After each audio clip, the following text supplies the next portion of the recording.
Well, I'm going to go ahead and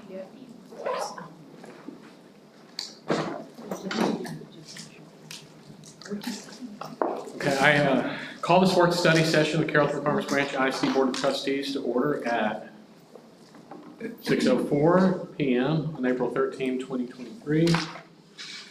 For the record, board members present are Sally Derrick, Cassandra Hatfield, Tara Herbachik, Ileana Garza Rojas, Kim Brady, myself, Wes Black. We constitute a quorum and may conduct business on behalf of the district. Next item is audience for guests. Persons who wish to speak during audience for guests must have completed a form for this purpose, placed in the designated location. We don't have any. So we'll move to agenda item number 3, which are our work study items, work study discussion items. And so we have agenda items 3A and B, the governance team training and development. And that's A. And okay, Douglas is here to work with us tonight. And also 3B, which is the governance core book study. We were going to look at chapter 3 in the governance core.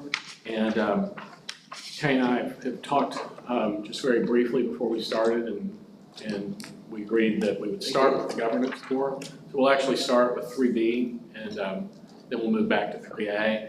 And we'll try to work quickly through this and just take 25 minutes or so, because we want to get to the main event tonight. So, but this also is a nice sort of tie-in, I think, to the rest of the evening's agenda and what we're going to be talking about. So, and I volunteered to lead this part of the book study. So, in the spirit of that, I made a couple of slides just so that I wouldn't ramble like Sally likes to accuse me of doing.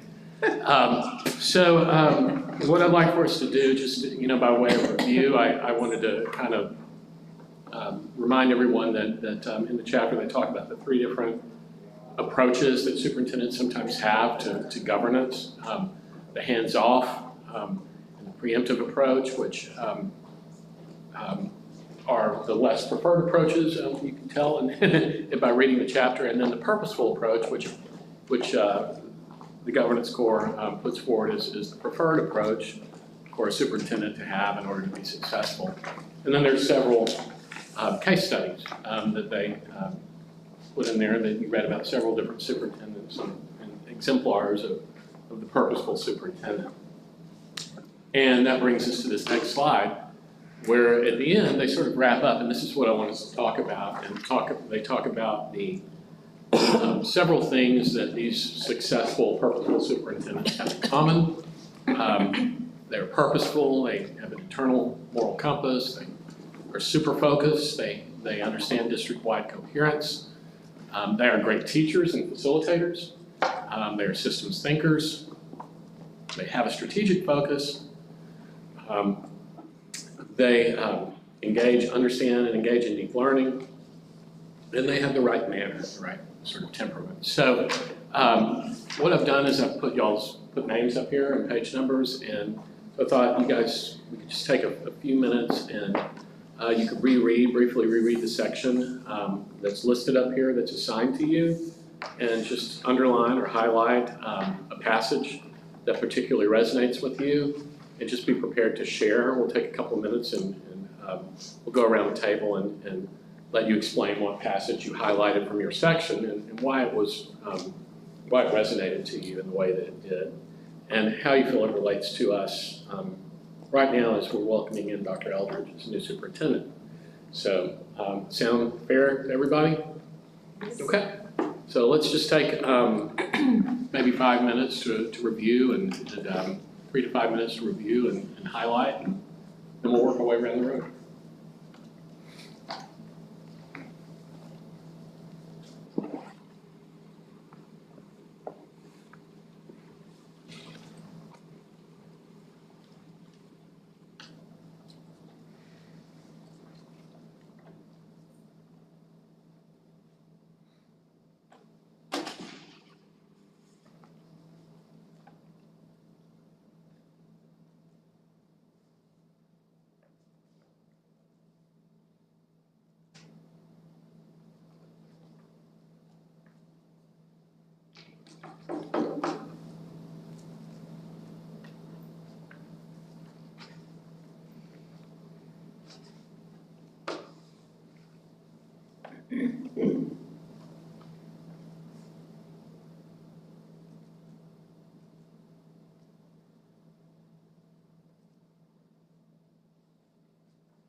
Okay, I'm looking around and people are starting to look up. Give me the thumbs up sign. So maybe we're ready to go around the room, and I didn't really intend to give myself first passage. Looks like I did. So I'll share with you from page 66. There are two particular chunks that stuck out to me. And the first one is about 4 lines down on page, in the purposeful section. It says, these superintendents are analytical, consistent, and coherent in their work with the board. They have a strategy to support governance, are transparent about it, and implement it in a consistent manner. And I noticed the fact that consistent was used, in 2 sentences in a row, right? And the importance of consistency in board and superintendent interactions, and also transparency. And then the other sentence that really popped out to me was the very last one of the section, where it talks about the different case studies. It says, what is apparent in all 5 districts is that despite the complexity and challenges of these districts, all 5 boards have developed trust and confidence in their superintendents. And, I think that's clearly a critical piece, and always a challenge, when things are tough, when districts face challenges, which all districts do, and we are, right? So, okay. You want to move around, Kim? I think you're next on the internal moral compass. So the internal moral compass, so what I did is I wrote some adjectives to describe what the definition of that to me is, and I noticed an adverb here too, so I apologize, but authentic, committed, trustworthy, honest, confident, transparent, together, all of us. And the passage or the sentence that stood out to me was sharing the good, the bad, and the ugly. And I will say that now that I've almost completed my first year on the board, it's great to hear all the good, and I love hearing all the good, and that's amazing, and it helps us be cheerleaders walking out the door. But there's also bad, and there's some ugly that I also think that we need to hear about more regularly than we maybe there's nothing else happening. But I feel like we need to know all of it, because when we walk out into the community and we're feeling good and, oh, this is so great and this is so great, they're not feeling that. So we also need to know what they think that they know, or I don't know, we just need to hear all of it. And then the other passage, is the, closer to the bottom, is that good trustees builds enduring greatness through a paradoxical blend of personal humility and professional will.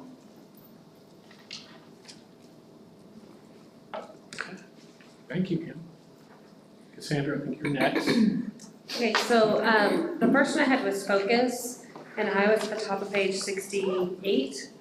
And it says, they also understand that focus and consistency in strategy do not mean lack of flexibility in implementation, and by keeping the board up to date and fully informed and engaged in systems and strategic level, superintendents ensure that adaptations of the administration during implementation are fully understood and supported. And what was interesting to me about this was that it said systems and strategic, which now looking at the full list, I think I was focused on my 2 things. I see that Tara has systems and strategic, but I also remembered that we looked at systems and strategic back in one of the other chapters. And so it made me look back and reflect on systems. And on page 34, that's where it says when putting out fires or operating in the trenches, the perspective is what's right in front of your eyes. And so that made me think about when we're looking at systems thinking and strategic focus, it's really important that we're not thinking about exactly what's happening right then and there, but we're thinking about the long-term trajectory of the decisions we're making. But then that also impacts how we're informed, so that when we are making decisions that impact the long-term, we can see the long-term, not just see what that impact is maybe on the budget right then and there, but what's the long-term impact of that system and structure that we put in place. And really being a part of those decisions so that we can be the long-term champions of why we made that organizational change, perhaps. And do you want me to go to the next one? Yeah. Okay, so the second one was coherence. And it said about midway through that paragraph on page 68, if the board does not share in the understanding of the purpose and work of the district, then the work is vulnerable.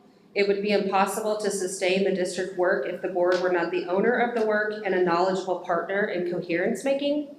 And in reflecting on that, I really thought about our belief and mission and vision 2030 and how when that was developed, most of the board was actually not on the board. And so I think there are times when I look at that and I reflect and I wonder about some of those things. And so it's, as we move forward, thinking about how we ourselves can also be knowledgeable about that document and use that document from a systems level focus, and really thinking about district-wide and the common goals. And when we work with Dr. Eldridge on superintendent goals, how do those infiltrate down all the way through the system so that everybody is aware of them? I think there are times when I ask people about Vision 2030 and they say, what is that? So when I was looking at district-wide coherence, I was thinking about how we can work together as our team to make sure that these very important things that the community set out are also a part of what everybody's thinking about. Good, thank you, Cassandra. Carolyn? When I read about, thank you, great teachers and facilitators, I was thinking about how important that is, and not as a teacher that teaches our children, but for us to be teachers and facilitators of the knowledge that we have to help people understand exactly what it is that we do. That misconception may be out there, being stronger at what we do as a team, and was really, and it says here, provides deep learning opportunities to trustees. So, you know, facilitate understanding, I think, is huge for us and our role. For me, especially, to understand what we're doing and create a tighter bond or understanding on our team of 8, to be able to explain that, or not explain that, but live that and be stronger. Be great teachers. Okay, thank you, Carolyn. Systems thinking, Tara. So the first section on systems thinking, there were 2 passages that stood out in the very beginning, that if the expectation is for trustees to be system thinkers, it's important for the superintendent to support that mindset by making the big picture organizational implications clear as part of the ongoing governance work of the board. And what stood out to me is 2 things, you know, to Cassandra's point of the information and the long-term impact, but and knowing the impact to some of our big systems, but that this says for the superintendent to support that mindset and that support, because I wholeheartedly believe that it's up to the board to drive that mindset. I mean, that's our responsibility to drive that, act that, and implement that. And then further down, you know, that the mindset helps keep the board's focus on the district-wide impacts rather than only on single narrow interests. And again, to the long-term impacts or overall systems, program, anything that we have in place to meet our goals. So, you know, adjust that mindset for it. And then on the strategic focus,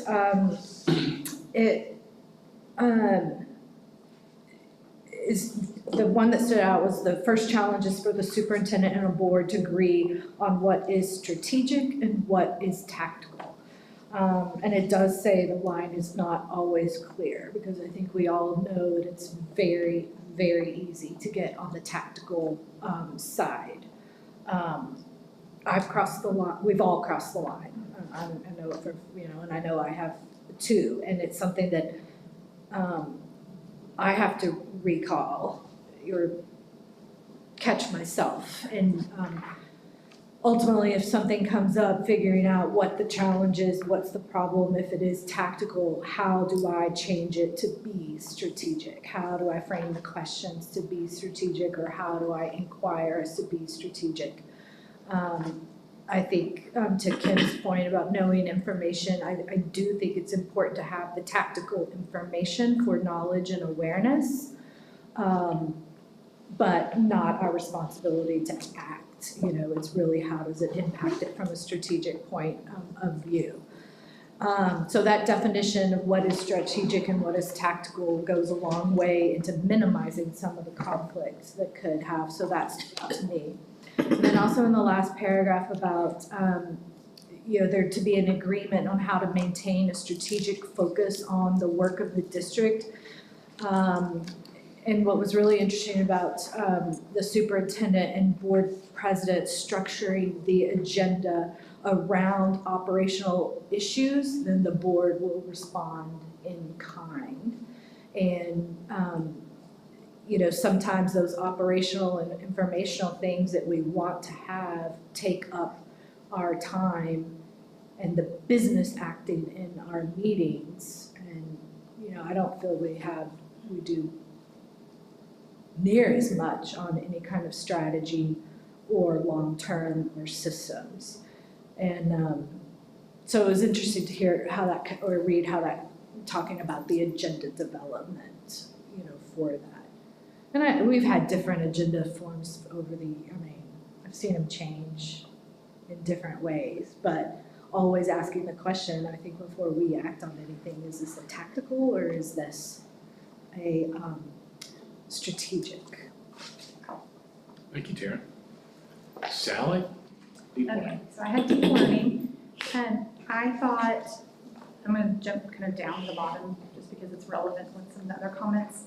The sentence that says, it is better to be transparent, thereby dealing with both the good, bad, and bad news than to keep trustees in the dark.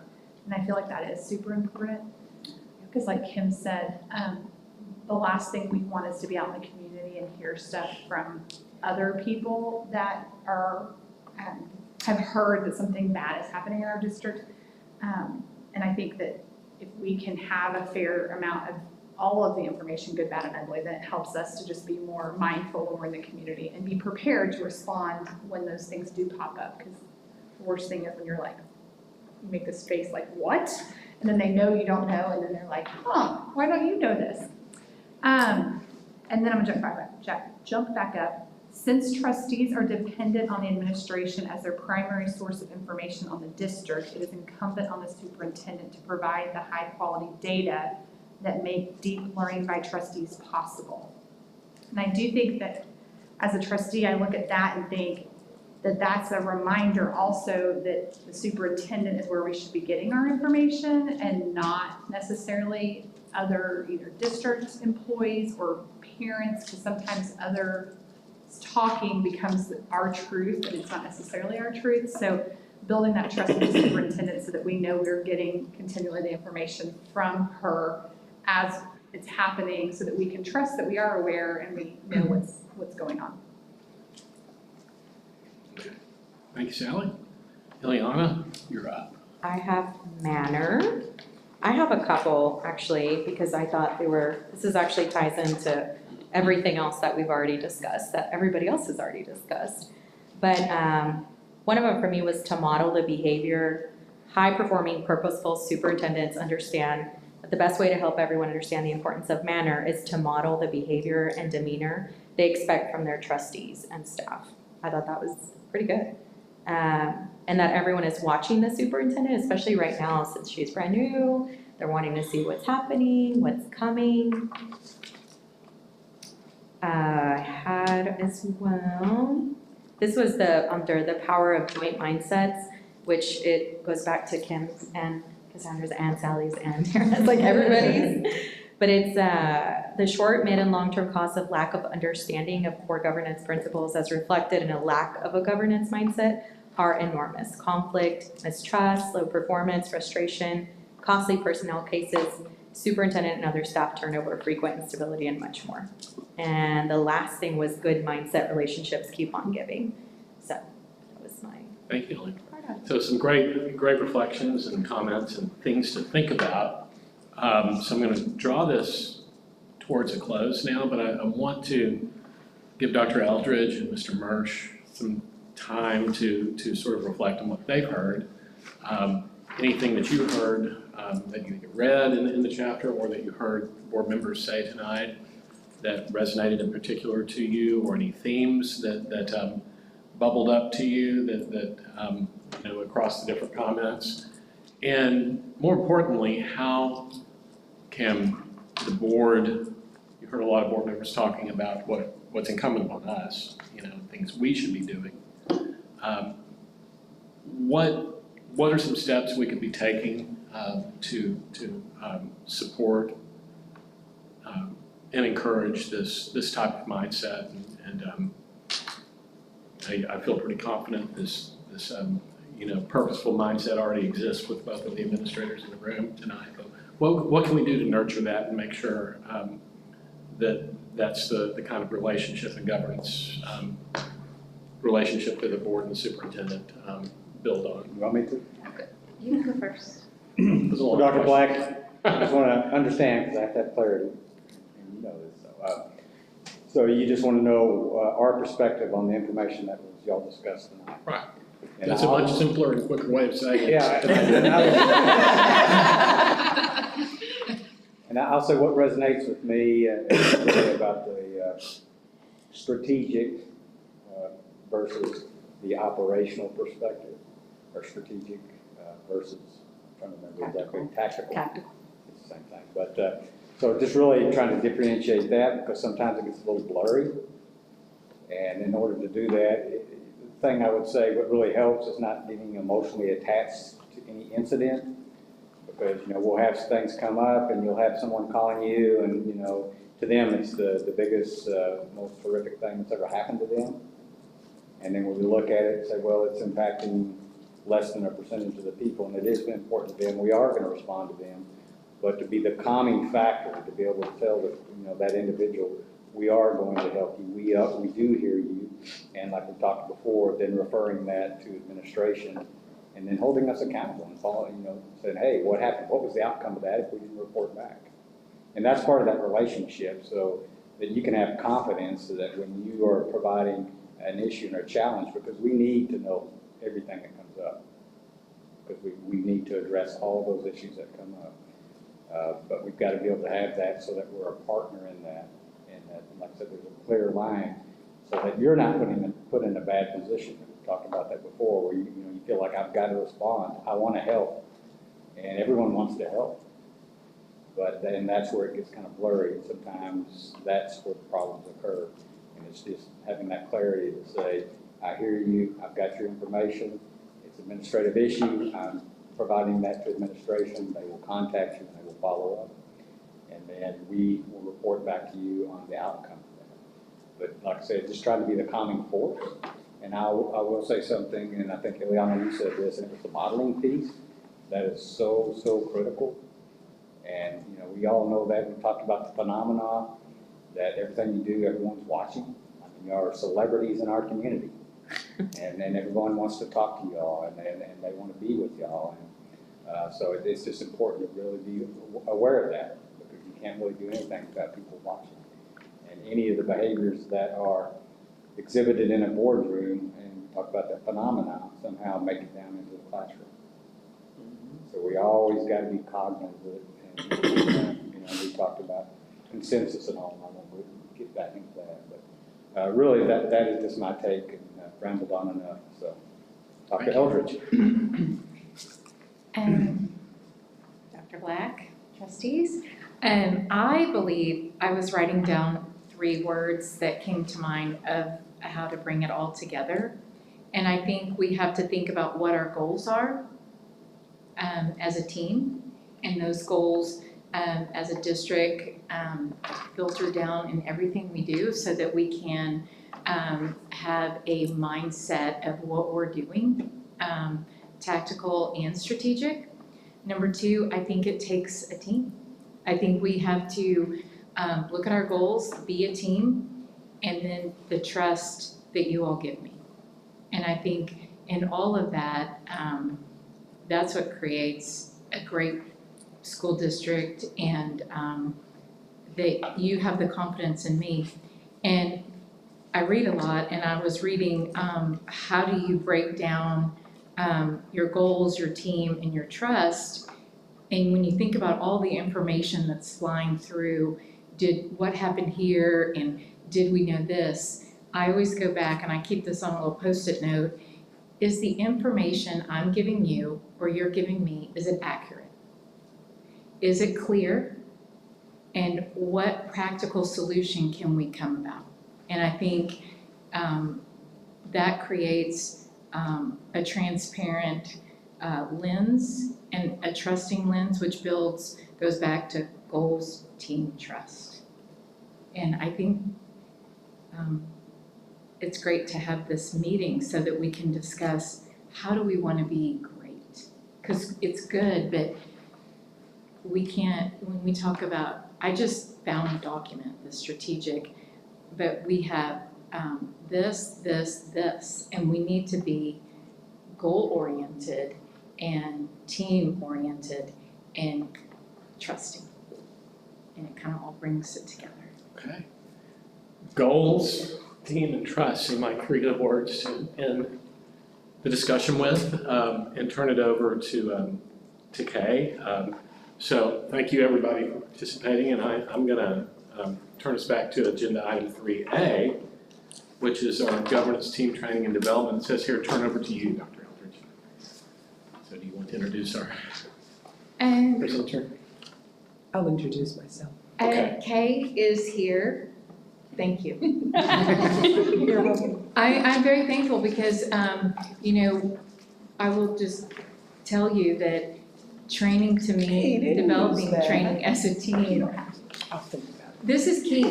And, I help train your boss, Robert. Oh, that's scary. So I just I'm a want you little to know worried that. now. And I think it goes back to, and he'll tell you, it takes teamwork wherever we are. And thank you for being here. We look forward to this. I really did put this on you.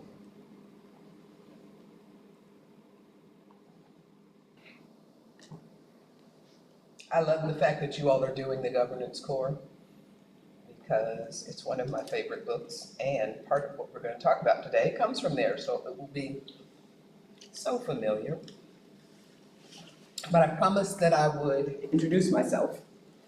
And how many of you, besides Cassandra, have been in training with me? Oh. Well, that's a little scary then. Okay then. For the benefit of the 3 people who haven't, I'm going to tell my story, and it will be very familiar if you've ever been to my trainings. 34 years ago, my husband asked me if I wanted to run for the school board in Huntsville, Texas. I'm choking on my Ricola. My daughter has advised that if I'm gonna die, I shouldn't die at home. So this is a good place to die. And she said I can go out to the car, but not in the house. So anyway, just saying.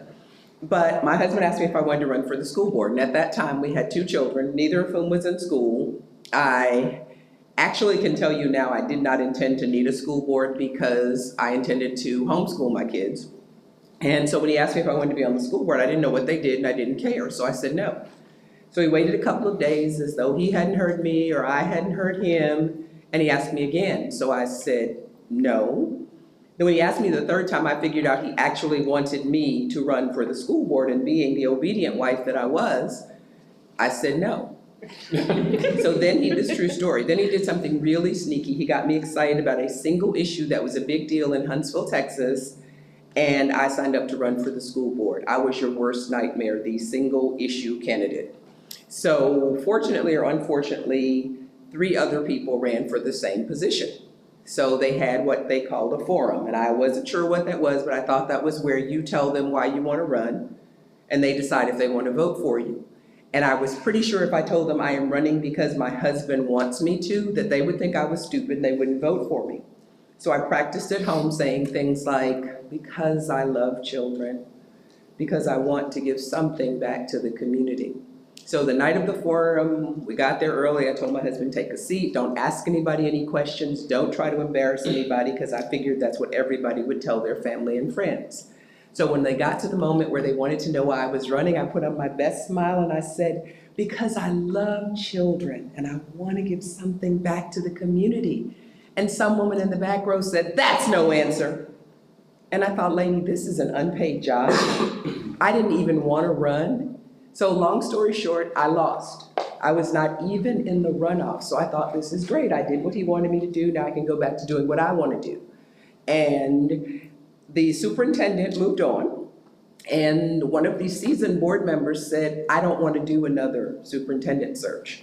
So here's what I've never understood, that if you buy campaign materials and you go around campaigning, they actually think you want the job. So imagine my surprise when the board president called me up and said, how would you like to be appointed? I really wanted to say, sir, I didn't even want to run the first time. And that lady at the forum about did me in. But I felt like if you had paid money and worked for something that they're now going to give you for free for doing nothing, and you say no, you look stupid. So I said, okay. I had no idea what I was getting myself into. At that time, I was the only board member in Huntsville who was not a teacher, married to a teacher, or someone who taught teachers. I was then and am now a licensed attorney, but I figured if the teachers and the teacher spouses and the teacher couldn't figure out public ed, neither could I. Now this was before board books, so they gave me this mountain of stuff to read for every meeting. I read every word, I went to every meeting, I voted on every issue. I never said one word. Now imagine this, a lawyer who doesn't talk. What I tell people is, I don't talk for free. I told my husband, we can argue, but you'll have to pay me. So anyway, I'm going to meetings for 4 months silently, and then finally we get to an issue where I actually knew the answer, because it was a legal issue. It was one where the law says you do it this way, common sense says you do it that way. They were common sense people, they were about to do something illegal, so I thought, oh my goodness, I gotta raise my hand. So I raised my hand. Everybody in the room goes. So the board president recognized me, and I thought I told them rather eloquently why what they wanted to do was illegal. And they said thank you and voted 6-1 to do it anyway. I mean, would you really listen to somebody who hadn't spoken in 4 months? So they sent it off to the district lawyers sent it back and said, you can't do that, that's illegal. So I sort of sat up straighter in my chair, but I still didn't say anything for 2 months until the exact same thing happened. I am pleased to tell you that 18 years ago, I was finally paroled from the Huntsville School Board. I no longer like children, and I have nothing to give back to the community. And when I was a brand new board member, there was no training for brand new board members. I'm pretty sure I am the reason that we put it into place. And I developed an absolute passion for training board members, because in Huntsville, I could affect the lives of 6,000 kids. Now I get to affect the lives of kids all over the state. So that's what I have chosen to do. And just so you know, in case you were frowning when I said I was a lawyer, I was a prosecutor. And I say that slowly because if I say it fast, she thinks I said something else and she wonders why they brought me in. But anyway, you'll get that later, Brian. But I love this. This is my absolute passion. So anyway, I want to get started. We're not going to go immediately to death by PowerPoint because you covered a lot of stuff. There's a lot of stuff up there that I wouldn't even need. But what I'd like to do is get to know y'all a little bit. And the way that I like to do that, my favorite way, is to ask you to tell me about the teacher in your life who made the biggest impact. And for some of you, when I said that, you immediately thought of somebody. And others of you who are more blessed maybe say, well, should I say him or should I say her? I am going to hold you to one person. But I want to know in no particular order who that person is or was and what the impact was. And I will not look at you because people think if I make eye contact, I'm calling on them. So whoever wants to start talking. Okay, I'll go because everybody's looking at me. So mine is Miss Winkler. When I was in high school, I was in the class for future teachers. And I went to a middle school classroom where we got to do a little internship, and she had me grade papers. And then she said, now next week when you come, I want you to teach this concept. Here's the worksheet that I want the kids to do. And she literally handed it to me and said, I can't wait to see what you do next week. And left me on my own. And so when I was in high school, I got to teach my first lesson as a teacher to some middle schoolers. And that forever, like, it made me realize how much I like teaching in middle schoolers, which is why I ended up being a middle school teacher. But even more so, it's part of my passion now for how we get kids engaged in careers, because it could have also been the opposite for me where I hated it. And if I had hated it, I would have known early on that I hated it. And so Miss Winkler was amazing. Okay, did you ever tell Miss Winkler the Yes. impact? Okay. So, and then my senior year, I told my parents, because they asked me if I was to get a letter from anybody, who would I want letters from? And my parents called all those people, and then when I graduated my senior year, I got a notebook, and it was letters from every single person I asked for letters from. And so I have a letter from her. Oh, wow. I've never heard that. Thank you. It was a really cool thing. That really is. I've heard the reverse, but okay. Okay, who next? I'm not making eye contact. I'll go next. I'm gonna give the opposite. So Okay. the teacher that I will always remember because of the negative things she said. There's a million, which is why I can't narrow down one good thing, but the one bad one was nursing school for me, and I had a nursing professor that said, I think you need to pick a different career. And I will never ever forget that, because I was like, no way. Like my entire life I wanted to be a nurse, and you're not gonna tell me. And I was like, watch me. And I literally walked out of that classroom and was like, I'm gonna bust my butt until I finish this, graduated with honors, proved her completely wrong. And I mean, I look back and I'm like, I'm glad she did that. She gave me the fire I needed, and I think now I've been that person ever since. Like now, if you tell me you can't do that, I'm like, okay, watch me. Which I never went back to school for this, obviously. Well, but what I was gonna say is, what would have happened if you believed her? And you just said, oh, well. I can't even imagine. Yeah, can't I don't even want to imagine that All I either. ever knew was that I wanted to be a nurse from as far back as I could remember, and to have an instructor tell you, like, I still think this is for you. Yeah. Like, I mean, but that makes me realize how influential the power of your word can be on people, Yes. good or bad. Yes. And thank God I didn't listen. Like 22 years later, like I can't imagine being anything else. So. But my mom was a nurse. She had 5 girls. None of us became nurses.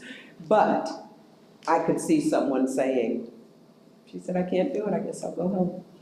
Yeah. Okay, who next? Thank you.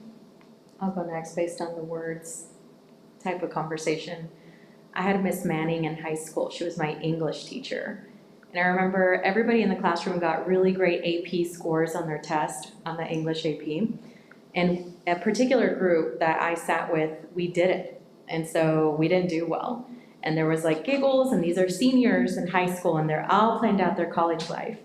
And I remember her coming up to me and say, she just slapped her hands down on the desk and she said, do not let anybody in this room define who you are gonna be. No one in this room.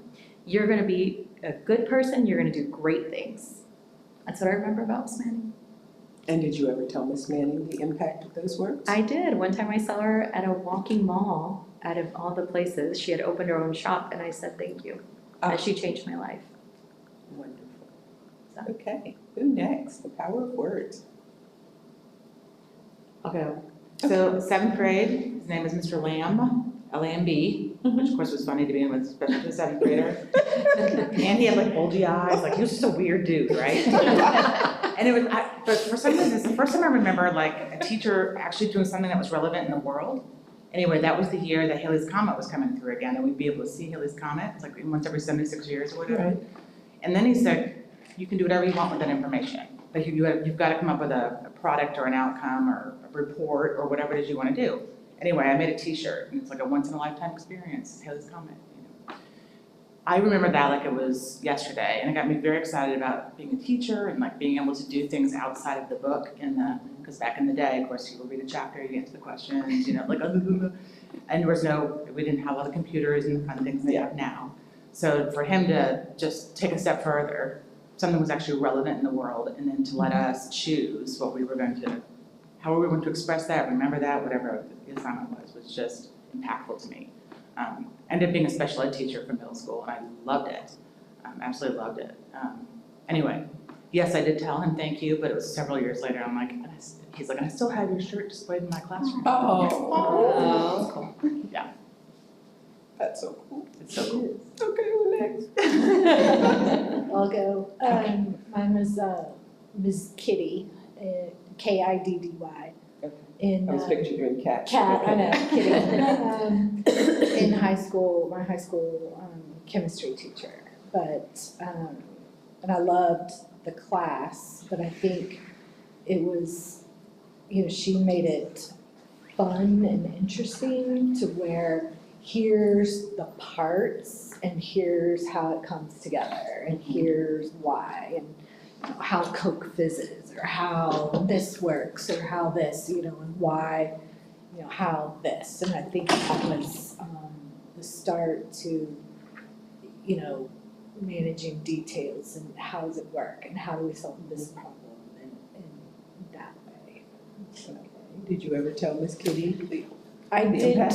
I did not because I don't think I realized it until much late in college that I realized that that's probably where and I went to school for engineering and I was told I was going to school for engineering and so I did. Okay. And then I switched my major after 4 years to a different engineering major that was more hands-on details. How does this work? Management, costs, details, data.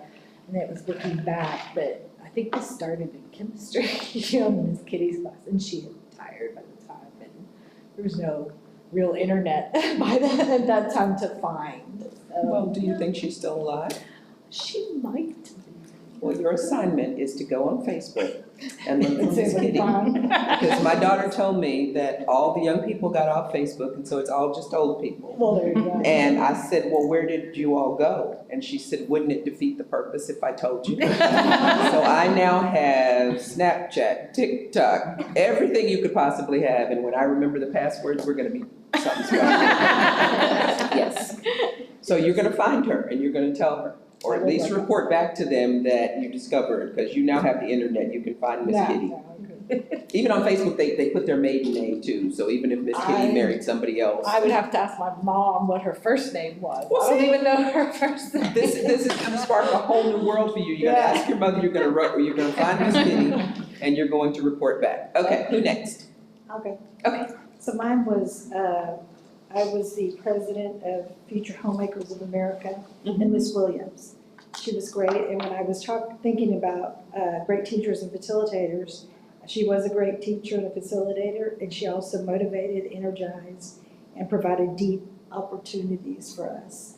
That was something that was still hip to want to be a mom, and have a family, and she just resonated everything about that position and encouraged us to do what we wanted to.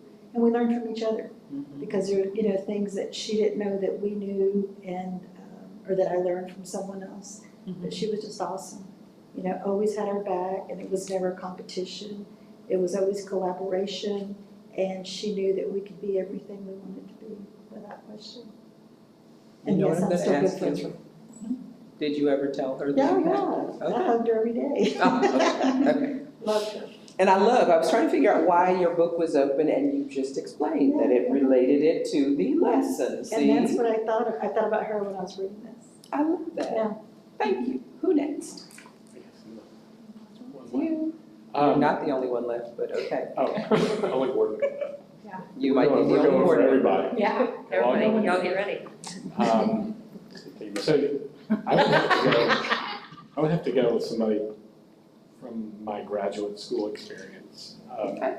And it's Frank Kenworth, who was the school law guy at University of North Texas when I went there, and he just, it's hard to put a finger on exactly what it was, but there was something about his enthusiasm and his depth of knowledge and the way he taught the content that drew me in, and I never really, it was the first time I ever really felt a true academic focus in any area, and it did alter the course of my life, He pulled me into the doctoral program there.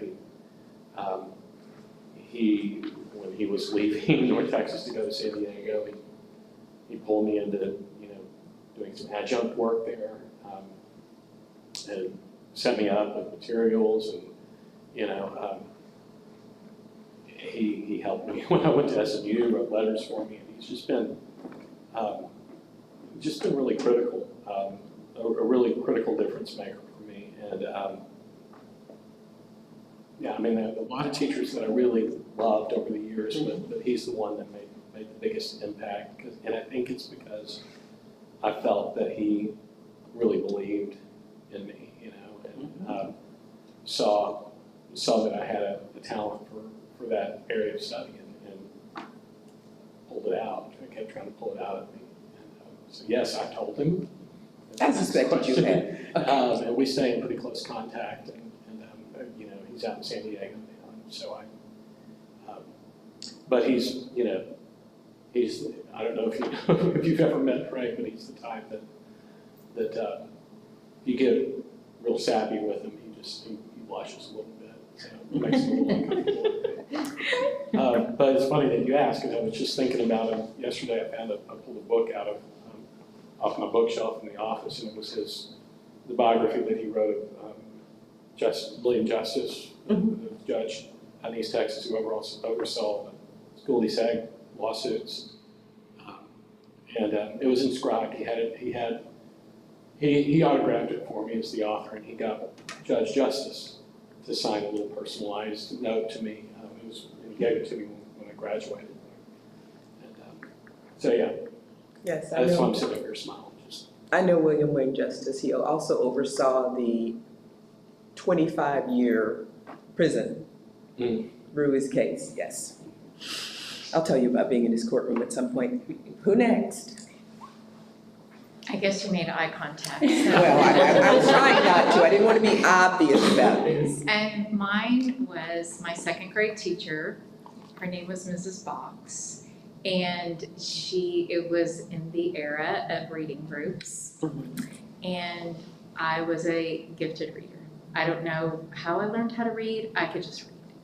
And so we had to sit in groups, and even though I was in the high group, it was painful because you had to, you know, each one of you could only read a sentence, but I had already finished the page. Right. And so then if you finished reading, then you had to go back to your seat and do all these worksheets.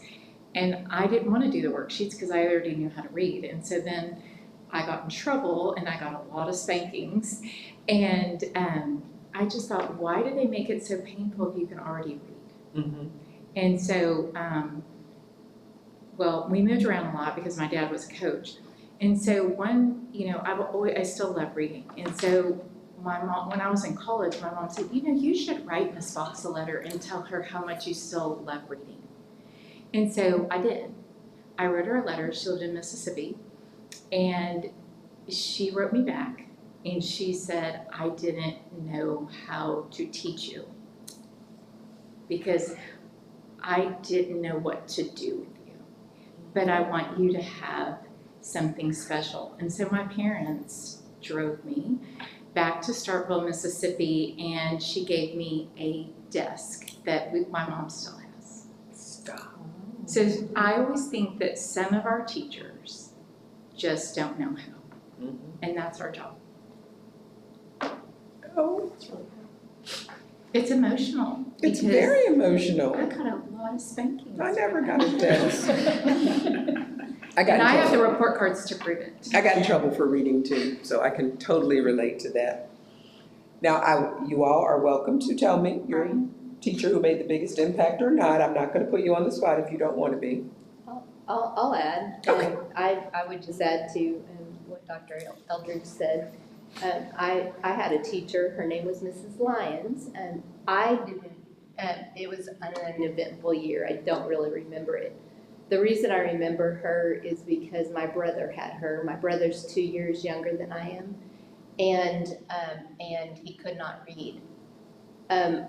Now I realize that my brother's dyslexic, but there wasn't anybody that knew anything, and no one did anything. So his entire career, he felt stupid. In school, he felt like he couldn't do things. He ended up not graduating from school because of that.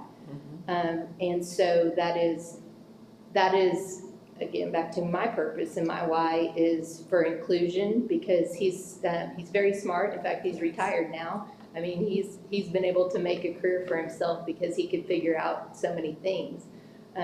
But he felt stupid the whole time he was in school. And also about the fact that, students, we have to know what they need. And not all the time do the teachers know what students need. And so it is our job to make sure that we teach and train and do all the work to give them every tool. Yeah, sometimes the students don't know what they need. Right. Sometimes the parents don't know what they need. Okay, who next?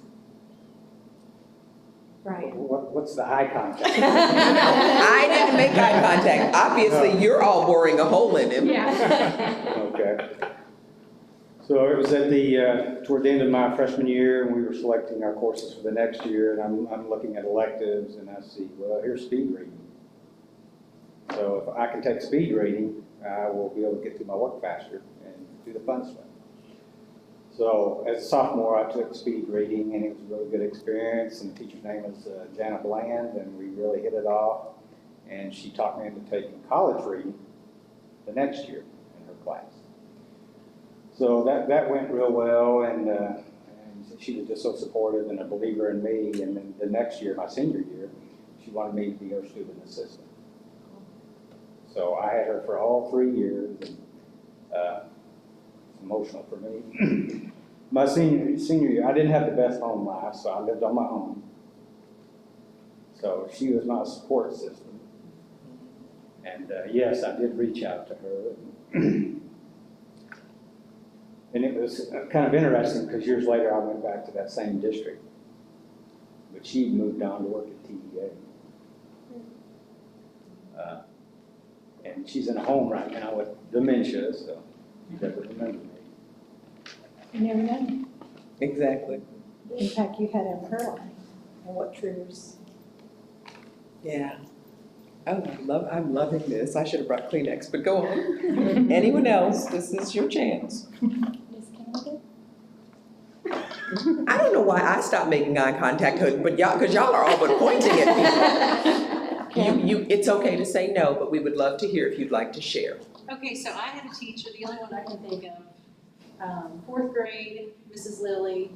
I had a mother that wasn't super motherly or nurturing, and Mrs. Lilly was the first teacher who had been that way with me. So she sticks out of all of my teachers because of that. And I guess that was at the time of my life when I needed it, and yeah, I just always remember her for that. Did you ever tell her? I never told her. And I don't know that I realized what she meant to me until I got a little bit older. Do we know if she's still alive? I have no, Same assignment. Yeah, I don't know. Same assignment, go on Facebook. That's where all us old people hang out. Miss Lily. Yes, write that down. I got it. Okay. And you all get points if y'all find them for them. Because everybody is not a cyber sleuth. I am, however. Okay, well, I can't be the oddball out. Well, they forced you, I didn't. Yeah. So mine would be Miss Attaway. She was my high school French teacher that I took French for 4 years. And she was just such a free spirit. Everything she did, from the littlest thing to the most grand thing, was an encouragement. I mean, we read The Little Prince. Of course. In French. Yes. And it was like, this is what you live by. You live like the Little Prince. And, I still have that Little Prince book in French. Not that I remember any French, but I still have it. And I have it highlighted where she was like, if you want to be an artist, you be an artist. Don't let anybody tell you you can't. And she was just, we studied Paris and we studied street maps because one day we're going to all go to Paris. And she was just such an encourager. She was just your biggest cheerleader. So that I took French for 4 years because of her. So. Did you ever get a chance to tell her? I did not. Same assignment. You either bring a picture of a tombstone or you have contacted them, because you can do that now. I read the Little Prince in French, and the beginning of it said, "Lorsque j'avais 6 ans, j'ai vu une fois une magnifique image dans le livre sur la forêt vierge." Yeah, we read everything in French and English and whatever. Yeah. Yes. I'm doing Duolingo now, so I can keep my French up, so you might want to do that. What did those people have in common? They cared. They cared, what else? They did something different. They did something different, what else? They believed in us. Maybe sometimes when we didn't believe in ourselves. What else? They love their students. They loved their students. Changed lives. They absolutely did. What else? They love their jobs. Yeah, somebody said enthusiasm. Enthusiasm, the root word of enthui is God within. So that's what bubbles out when you find somebody, you go through the drive-thru at McDonald's and that person is just overjoyed to be there. And you're just like, you're happy because they're happy. It's that enthusiasm. What else? I want you to take a minute to think about how your life would be different if that person had not been in your life. Maybe you wouldn't have been as determined to get out of nursing school. Sounds like you would have been, but gave you that extra, you know. Maybe you wouldn't have taken speed reading. Maybe you wouldn't have had that nurturing. Just think about that. And think about if there's anything that those impactful teachers did that we would not let teachers do now, that we would frown upon. You wouldn't get nearly as many spankings, I can tell you that. But I went to Catholic kindergarten for 3 years, nuns beat. Is there anything they did? Because sometimes I talk to people and they say, I spent more time with my coach than I did with my family. And we went on trips on the weekend and we did this. And sometimes we aren't as keen on people doing that anymore, especially if they're opposite sex. You know, you don't want yeah. So are there any other things that they did that we wouldn't let people do? Yes, exactly that. I spent time at her house. Yeah. Yeah. So why do you think I spend time on this, even though this is my favorite thing to do? I am going to write a book called Chicken Soup for the Board Member's Soul, and I am going to collect all of these stories with none of your permission, of course. I won't use your name. But why do you think I spent time on this? My mother would have said it was so quiet you could hear a rat pee on cotton. But I'm going to need for y'all to talk back to me. It helps us remember why we're here. Helps you remember your why. What else? The importance of our schools, teachers in our schools. What else? The impact on the relationships. Did any of you learn anything about somebody else that you would not have known otherwise? You're not going to be standing around at a cocktail party saying, let me tell you about my 3rd grade teacher, because everybody thinks you're nuts. We'll think you're nuts if you do that. You know, I was on a Southwest flight a few years ago, so long ago that the in-flight magazine was still called Spirit, which it can't be now because there's a Spirit. And that magazine was dedicated to teaching. It was all teaching all across the country. The only thing I remember was it said, teaching is the profession that makes every other profession possible. And I went, oh, well, duh. But if we know that and if we believe that, why don't we treat teachers better? See, when I was in school, the teacher and my mother were on the same side against me, I thought. And more now, it is the child and the parent against the teacher and the school and the district.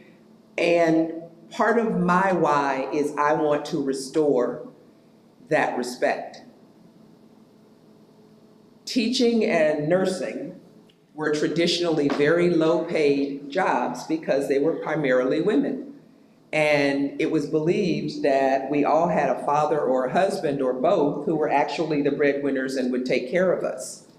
That hasn't been true for people for so long. Nursing has caught up. Nurses can work 3 days a week and make more than people make working many more days. Teaching has never caught up. And that disturbs me.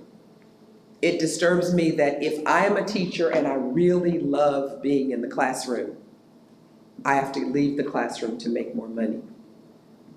When I was a board member, I am ashamed to say in Huntsville, our starting salary was so low that there were teachers, because of the size of their families, that qualified for welfare. Teachers work extra jobs. Teachers pay their extra money. Finish this saying with me. Those who can Say it together. Those who can, Those who can. do. Those who can't, teach. Those who can't teach Jim, we're going to administration, no offense. But that was supposed to be a joke. It was a joke. But now people honestly believe that if you stick a breathing body in a classroom, you've got a teacher. And because of the way we have disrespected the profession, so many people for whom that's a calling have said, I'm not doing it. Or they have implicitly or explicitly told their kids who might have followed in their footsteps, they go, I'm not doing it either. So how do we, doing what we do, restore that respect for the teaching profession? There are countries where teachers are more highly paid than doctors and lawyers, and I wholeheartedly agree with that, because I wouldn't be a lawyer, you wouldn't be whatever you are if it weren't for teachers. So it's got to start somewhere. So how do we, in the course of what we do, bring back that respect? You know, during COVID, I thought, well, kids are at home and the parents are figuring out what we really do, what teachers really do, and they're all like, open the schools, let them back in. So I thought that respect would come because they go, y'all do a whole lot more than we thought. It was a millisecond, and then it was like, here, you take them back. So, and if you listen to the legislature at all, and the things that they're trying to do to enhance the profession, the respect's not there. So, anything else to add to that before we move on? Okay, well, thank you. You're all in my new book. When you see the book, just go and find which page was yours. Oh, I did want to say, Sally, about 98% of the time when I ask that question, they are very positive stories. But 2% of the time, I get a story where somebody says something so horrible happened to me in school that I don't ever want that to happen to a kid. I had a board member who said, I don't know if it was kindergarten or first grade, but he had such a bad time that when it came time to go to school the next year, he'd come on the bus and everybody else would go into the school. He'd go hide in the woods. He got away with it for about 2 weeks before they noticed that he was not in school. And they put him in a teacher's class that was so nurturing, so loving, that he got to see the contrast. But how many kids are just going, why am I here? What am I doing? Because one of the things that when I ask that question, they usually say, is that teacher treated everybody like they were important? That teacher, recognized something in everybody. So just be thinking about that as you do what you do in this room, how we bring that respect back, how we get parents and teachers back on the same side. When my son was in first grade, I actually know math. And he brought home a math problem. He's doing his math and I said, honey, the teacher made a mistake. This problem is unsolvable. He burst into tears. I said, okay, honey, go to your room and figure this out and come back. He cried. And then he went to school and the teacher said, oh, y'all, I'm sorry, I gave you the wrong problem. But I would rather my child be mad at me for saying the teacher was wrong than him not have respect for teachers. Does that make sense? Mm-hmm. He loves me, but the teacher was infallible. Then he realized I sort of did know some math. But it's just, that's why I do what I do. The only thing was, nobody actually told me how to work this. Oh my God. Okay, this is not going to be unfamiliar to you because you know about the governance core. And I love the book because it's written by, of course, a superintendent and a board member. So there's that collaboration. And it's just working together as a unified team with that common vision driven by that shared moral imperative. And the most important word in that is shared. Because I'm sure each one of you, each one of us has our own moral imperative. But until we collaborate enough to where there is a shared moral imperative for the district, then that's meaningless. It doesn't work. Everybody, and it's so funny because when you get elected to school board, all of a sudden people come out of the woodworks. They start calling you to tell you what needs to be changed. They tell you what needs to be fixed. They invite you to join. Did that happen to y'all? They invite you to join all kinds of other things, the junior service league and the this and the this. And before you know it, you have 8 full-time jobs. So it's important though. And when I ran for the board, I was told that none of those people cared about kids and they were all awful people. And fortunately, I was, you know how you start going to school, maybe y'all went to school board meetings before you got on. I didn't start going till I was running, so I thought I should learn about this thing. So I'm sitting in the audience and a lady came and she poured out her heart about something that was really important to her. And I'm in the audience, I'm crying. And then the board president said, "Thank you, next." And I went, oh my God, they really, these people are heartless. Did you see that? Right. But that's what you do as a member of the public, because we don't know that there are laws that say you can't engage. We don't know that there are things that you know, we talk about transparency. We don't know that there's things you can't be transparent about. You cannot talk about personnel. You know, if somebody's out there saying how awful a principal is, you don't get to go, yep, we got him on a growth plan. We know he's terrible. You can't do that. But it feels like you should because you want to be transparent. So it's hard, whether you were a teacher or an administrator, a doctor, or a lawyer, when you step over to the school board side, it's different. You have a whole different focus. You see the world through, and sometimes when you first get over there, you're not sure what the focus is. So it's one of the things I'm going to leave you with is to hold each other mutually accountable, to agree to, because I don't have a problem telling you when you're wrong, but holding me mutually accountable means that you feel comfortable saying to me, Kay, you know, you said this, and this is how I took it. Is that how you meant it? And 9 times I'm going to go, no, that's not how I meant it. But if we don't have that agreement to hold each other mutually accountable, then we won't do that. My friend calls that, what's she call it? Ouch and share. That if somebody stepped on your foot, you'd say ouch. But if I didn't know I stepped on your foot, you need to share with me that I stepped on your foot. And that's a gift that you give each other. But so many times you step on my foot and I am mad at you for 5 years and you have no idea why I'm mad. Or you say something that sounded perfectly right to you, but because of my experiences, it landed a different way. So when you hold each other mutually accountable, you say that if you hurt my feelings, I'm going to tell you. I'm not going to walk around angry with you, because we have board members, or one board member, who was bringing a voodoo doll to every meeting. Kid you not, voodoo doll. And I don't know if the voodoo doll was for the superintendent or the whole board or everybody, but that's the level of dysfunction. And please don't misunderstand, dysfunction is job security for me. But it's also really nice when boards work well together. So you're gonna have that common vision and the shared moral imperative.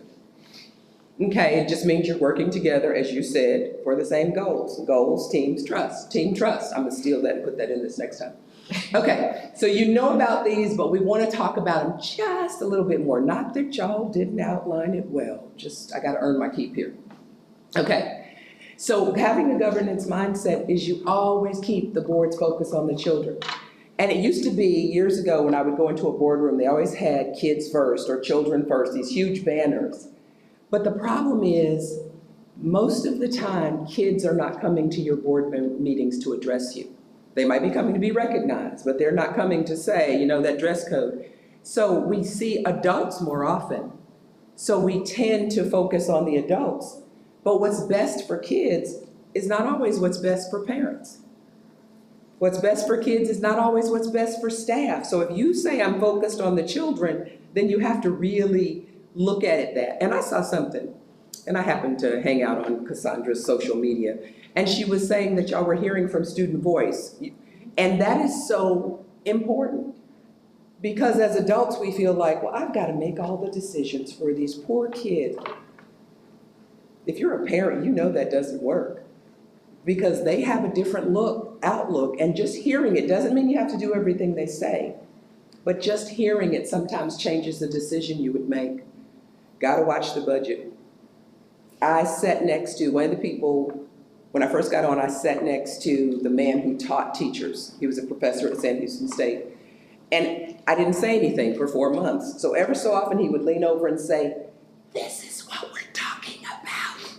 And I thought, if he touches my paper one more time, just because I don't say anything doesn't mean I don't know anything. He annoyed me. The other thing that annoyed me, because if you come in and you tell me about how a reading program made it possible for one kid to read who couldn't read. I am like in tears, yes, just take it, we're gonna buy it. And he'd always say, well, how many pennies on the tax roll will that be? And I thought, who cares? But somebody's gotta watch the budget. And I clearly was not that person. Keeping focused on the long-term goals. Goals, team, trust. And somebody else talked about that long-term focus. It is so easy because what you hear about in the grocery store and on the football field and everywhere at church, I used to have to, at the end of church, I had to go out the side door. Because if I didn't hit the side door, somebody was coming to talk to me about their kid. And I just was not on Sunday trying to talk about your kid. So, but you've got to be focused on those long-term goals. Even though every day you're confronted with this is wrong, this is wrong, this is wrong, you need to say, this is what we're focused on. Not that I don't care about those things, please don't misunderstand.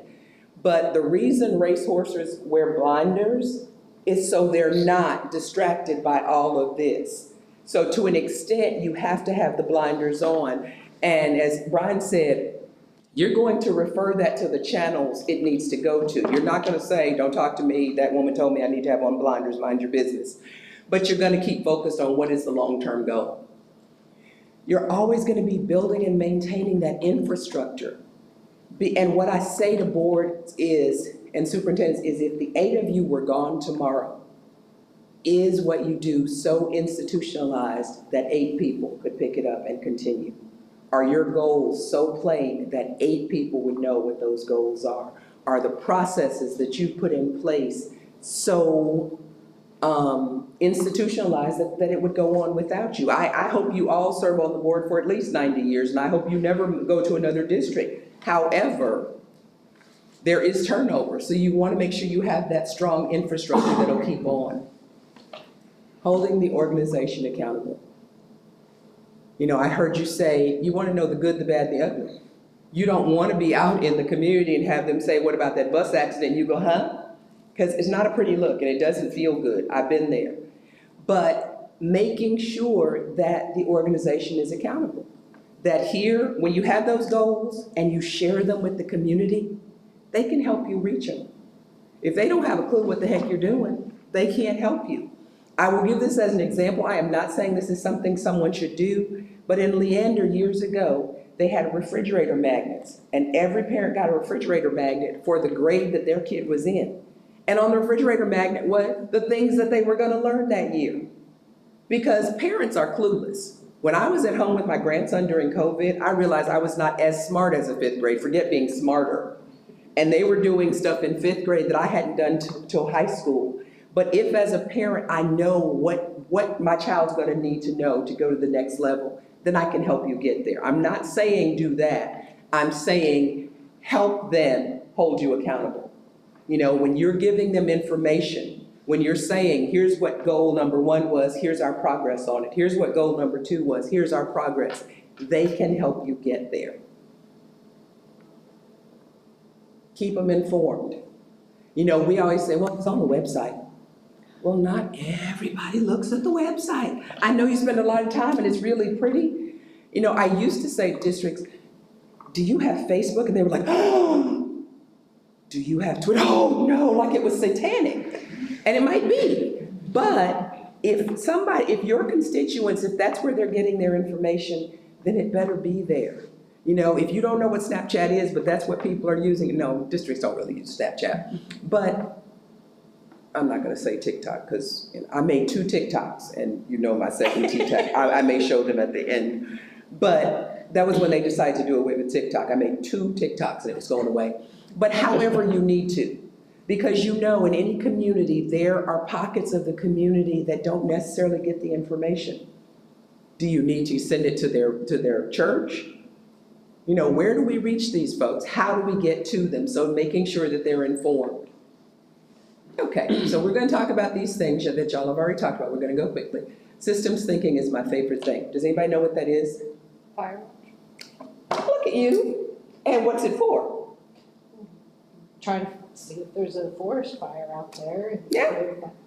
It's in the National Forest, and so that you can be up there and you can see it. Now, when the person in the fire watch sees a fire, do they come down out of the tower and go throw some water on it? No. Why not? call people. Why? Why would they do that? You don't have enough water. Don't have enough water, that's right. Well, what would happen if they came down? Lose perspective on the big picture. Nobody's watching for the fires. So you might be down there putting out that one fire that you saw, but there's 5 others raging now that you've come down. School board, you are the people in the fire tower. Your job is to look out over the whole thing, and if you see a fire, you don't go to the first grade class and tell that teacher off and say, that's not what you're supposed to be doing, even if it's your best friend. You have one employee and she's sitting there. So when you spot a fire, you tell her, and it is her job to put it out. Now, you make sure she put it out, but you don't go and throw the water on it, because nobody would be up here. This is another illustration of that. You're the people you're that weird guy up in the balcony. I mean, it's kind of weird, they're by himself. But the board is up in the balcony. You're not on the dance floor dancing. Even if you were previously a dancer, even if that's what you're training, you don't run down there and dance because you could shake a leg. You are up there so you can see the whole system. You know, sometimes people will come and say, you know, custodians need to make more money. And you're thinking, yeah, that's terrible. Those custodians don't make enough money. I'm the superintendent, we need to pay them more. Well, the problem is if you raise the custodians' pay, what do you do about the cafeteria workers? What do you do about the bus drivers? What do you do about the groundskeepers? It's a system. And everything you do has an effect on somebody else. You know, even if you there's the research that says that young people shouldn't wake up so early, so districts are going to staggered schedules. You know, even if you did that, it's going to affect. What if I'm a parent and I drop one kid off here and one kid's there? So you need to think about the whole system. And that means you need to look at data. And that does not mean anecdata. Anecdata is what you hear at Dairy Queen. Anecdata is the one person who calls you up and says, let me tell you what is happening on the soccer team. And for that person, that's their reality. That is not data, it's anecdata. And it's not that it's not useful, but let's not make all of our decisions based on anecdata. So you are the person in the tower and you're the person in the balcony. Do not be down on the dance floor. Strategic focus. And I love this, it says, many times boards fail to accomplish their governance because individual board members, and who had this one, don't know the difference or can't tell the difference between focus and day-to-day administration. And let me tell you why that's true. Because the public has no idea what you do. They think you hire and fire everybody. They think you change the light bulbs in the buildings. They think you call the plays on the football field, and some of y'all better get better at that. But that's not what you do. And one of the hardest things as a board member, especially a new board member, is somebody calls you up and they're pouring out their heart and just saying, that's not really what the board does. Because they'd always say, well, what does the board do? Well, we set the goals, we set the budget. And the nicest thing they can say about you is, don't call Sally. She's not going to do anything. Because that's not your job. So being able to say to them, that's day to day. That's not what we do. We put the focus on the goals. And here's somebody on our team who can help you. But that's the hardest thing. Yes. I think, so as a more senior board member, it's helpful for me to say, when I first started, that was really hard to understand, and I fell for it a lot. And it made, not only was it not my role, but it made what I thought was my role so much harder, because I was trying to fix everyone's problems, and now everyone's calling me because word gets out. Yes, you're answering your phone and you're trying to put out all these fires. Everyone's like, call her. Yeah. And I mean, it takes a little bit of time, but once you get to the other side of it, you're like, this makes so much more sense over here. Like, because now you can stay in your lane and do all these other things. You can't do both. It's not possible. Yeah. Well, a lot of people try. You can try all you want, but you're going to be spinning your wheels most of the time. And so, like you said, people said, don't call Sally. I guarantee you people say, don't call Sally. And that's the right I'm going to call answer. Sally because she's going to Tell me what I need to do. Where to go. Yes. Because that I can do. But you're not calling me because you want me to fix your problem, because I'm not fixing your problem. That's not my role. And that transition is what is hard.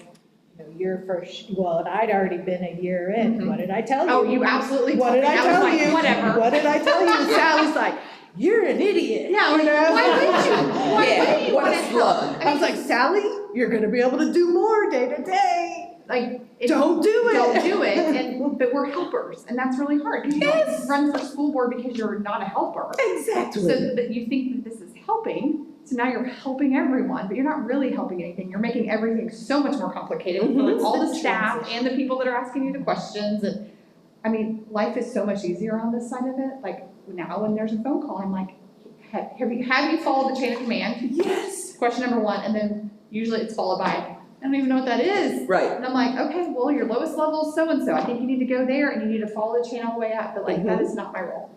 Bye-bye. And because board members are coming in, I think, especially for the people sitting around this table, they're very engaged, involved for years, day-to-day details. Yes. Oh, somebody has a problem. I mean, our former communications person, I drove her crazy before I was a board member, because I was like, get this on, do this, do this, do this, do this, and I could. Then when I got on, and for everybody, it's a difficult transition, because I can't go, I mean, hey, I can't find an appointment on the district website calendar. That's how I present it now, not, you know, do this, you know, you can't do it, and it is such a hard transition. Mm-hmm. So hard. But the quicker you can get there, the better it is The for easier it everyone. is, yes. It's critical for trust. And people, Trust building. Yeah. well, people would call and they'd say they had a problem in a classroom, and I'd say, have you talked to the teacher? And they'd say, no, like, why would I talk to that person? And I'd say, well, if somebody had a problem with your job performance, would you want them to call you first or your boss? Well, I want them to call me. Well, that teacher is no different. The teacher cannot fix a problem that he or she does not know is a problem. And when you allow the chain of command to work, you're allowing the staff, the superintendent staff, to do what we've hired them to do. If you don't ever give them that chance, how will they get? And your policy says that a person has so many days to report something at that first level, and if they're not satisfied, then they have the administration has so many days to respond, and up. If you say, I'll take care of it, and you take them out of that and they never start that process, then they can't ever get to the board. Because once that time limit's passed, they don't get to do that. So when you think you're being helpful, you're actually upsetting the system. And it's just, and just tell them, and the next step is, and the nice thing is policy is all online. So they can actually go online, type in grievance, and get the whole thing. So if you're tempted, anytime you're tempted to be down out of that balcony or down out of that tower, you are in day-to-day. And the problem is, I shouldn't be able to get help solely because I know one of you. What about those people out there who don't know you, who don't go to church with you, who don't shop where you shop? They should have the same access.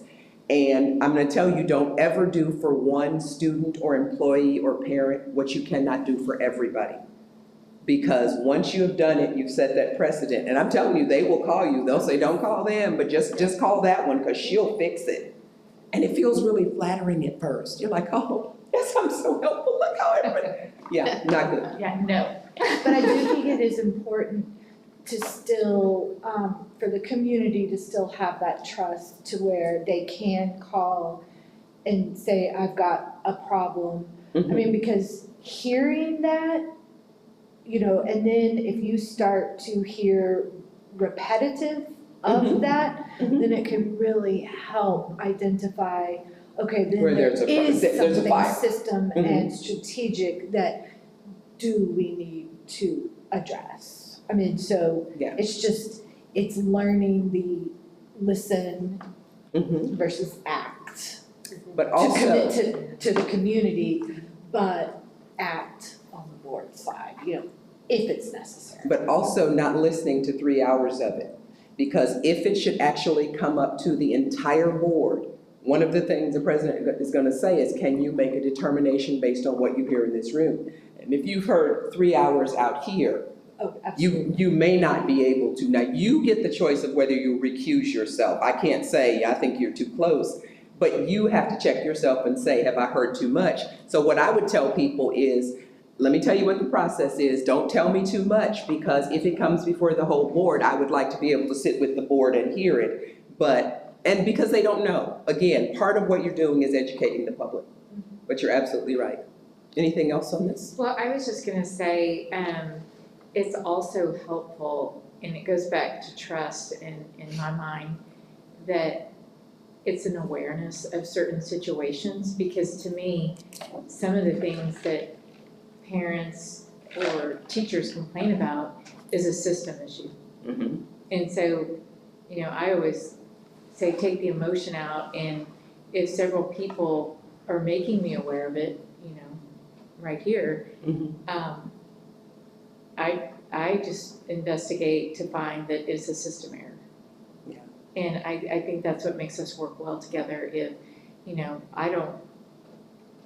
I'm not on Facebook, Snapchat, and Yeah. all those. TikTok, Because after yeah. a long day, that is the last thing I want to look at. But I think those are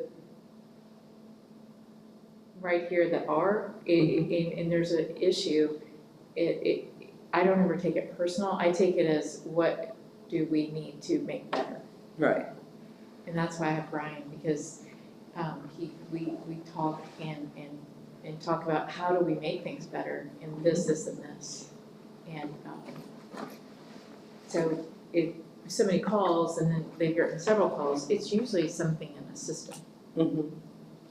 And the other thing is, even though there's the chain of command, there's certain things that you are going to let your superintendent know. And I appreciate that. If it is safety, you don't want to say, oh, well, report that your child almost got run over, and it'll go through the system and then it'll get to the board. No, if it's safety and security, you absolutely want to jump on that.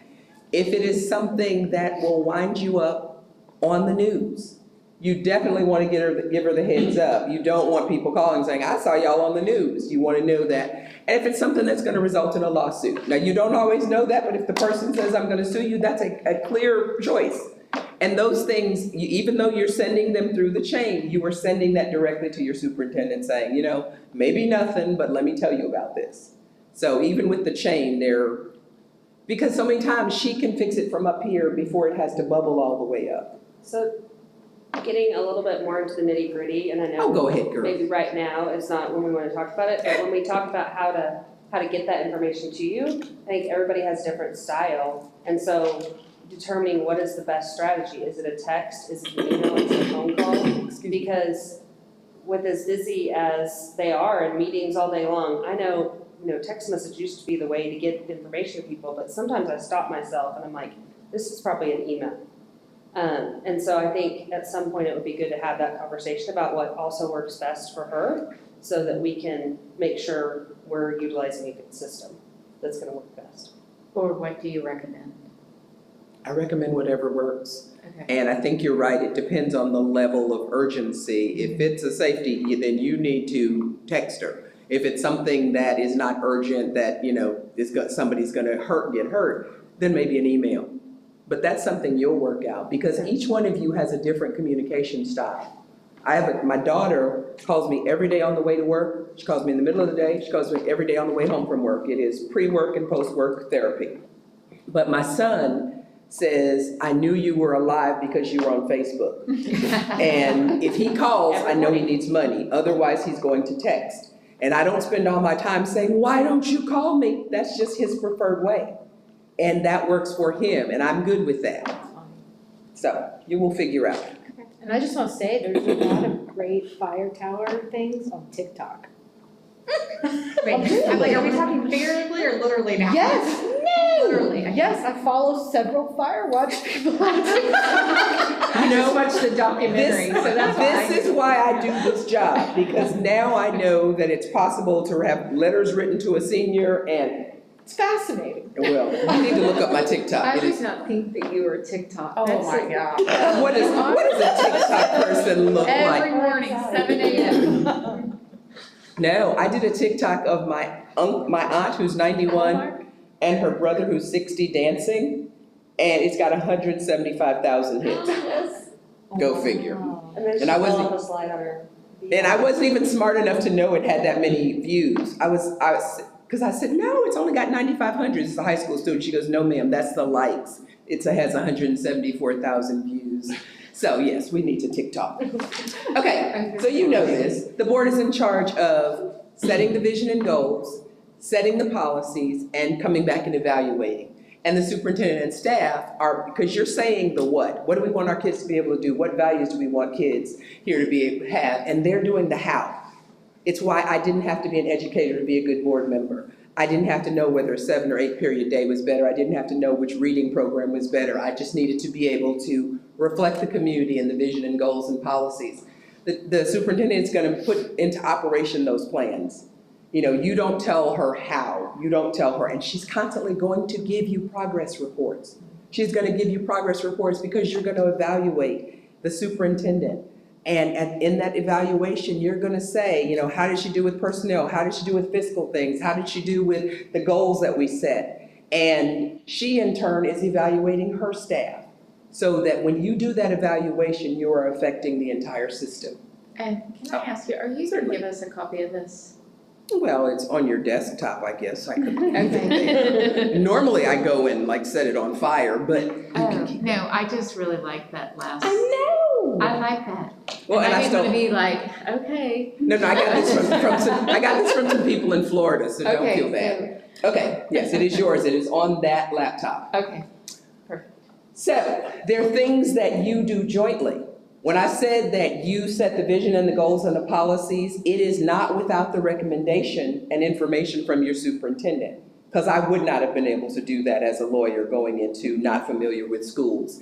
But she's constantly giving you information and recommendations. That's what the law says she does.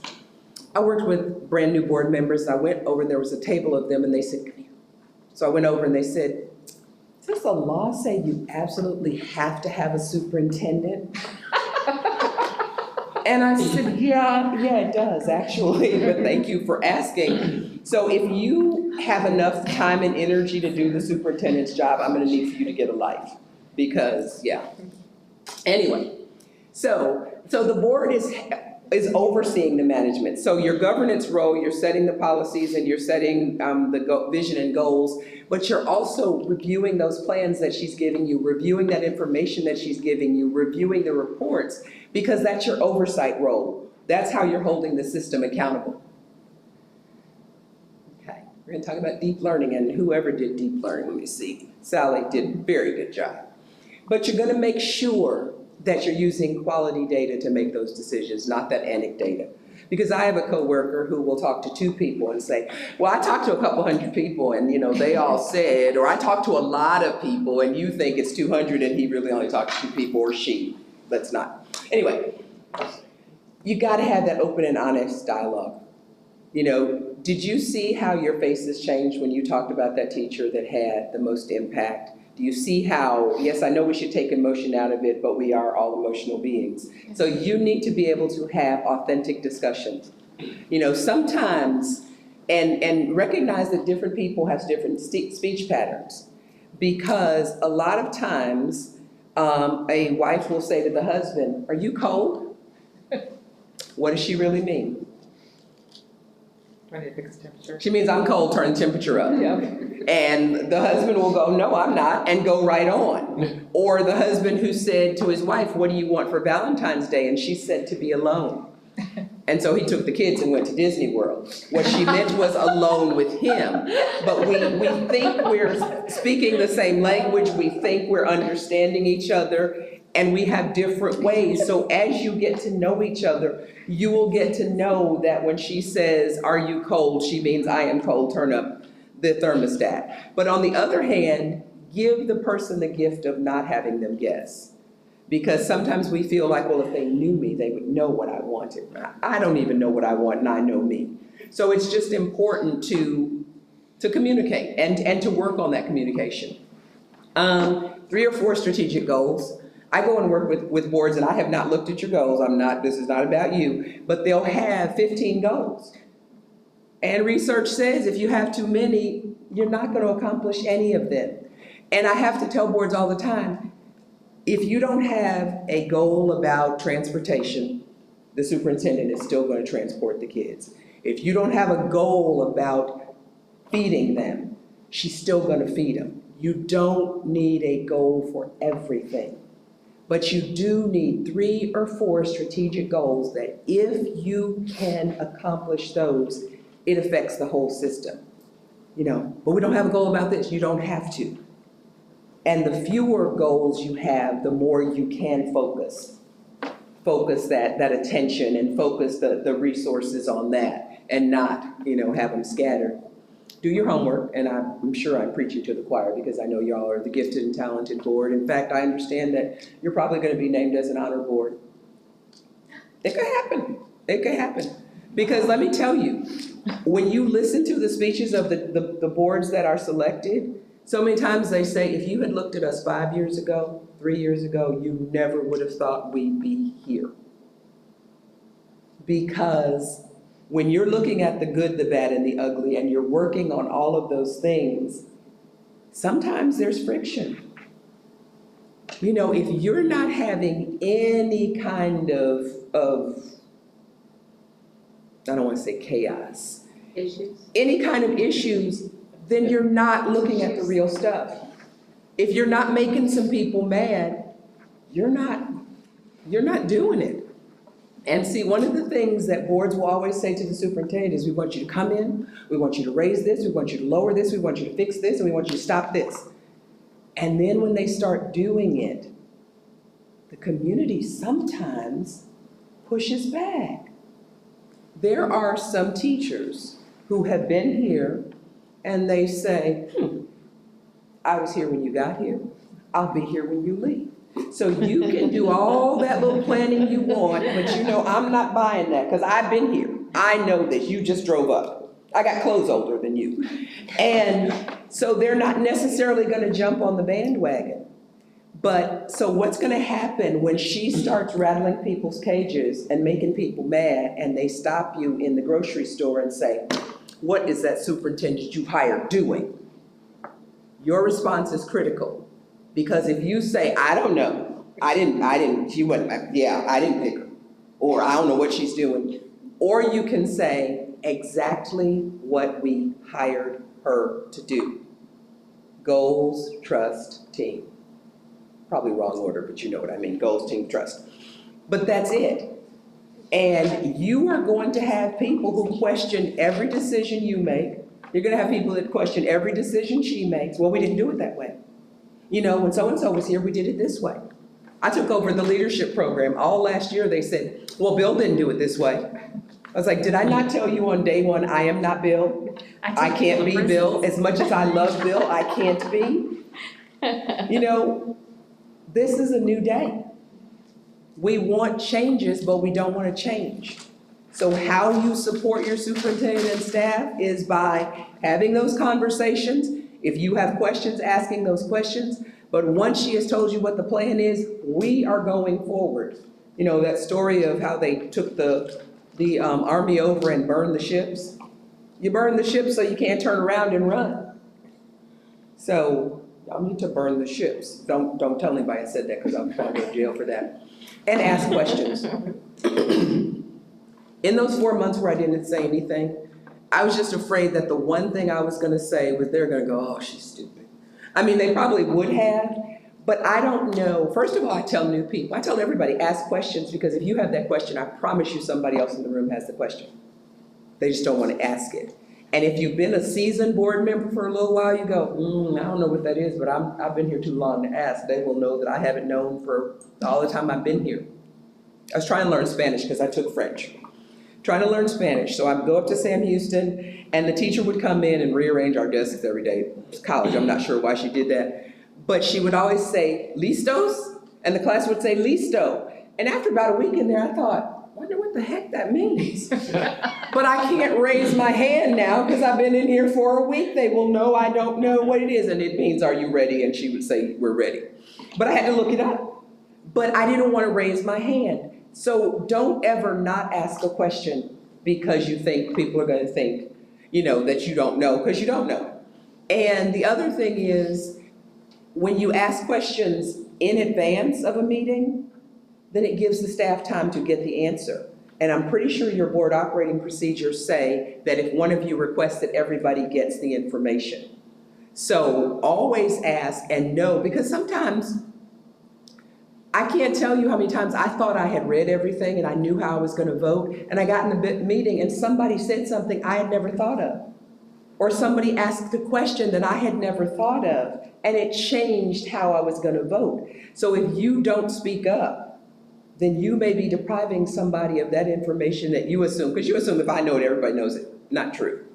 Not true at all. So ask those questions, and if you have, if you've asked it in advance and you already have the answer, but there are people in the audience and you think they need to know the answer to that question, don't say, Dr. Eldridge, why did you do this? Because it sounds like a gotcha.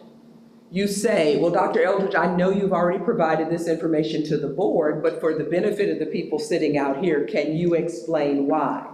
One says, we're competent, we're confident, and we trust each other. The other one says, we don't know what the heck is going on, and she's doing it. So just think about asking those questions in advance. I am bionic, but does anyone need a break? I mean, I'll just keep talking. Yes, let's. 5 minutes. I give you 5, you'll take 7.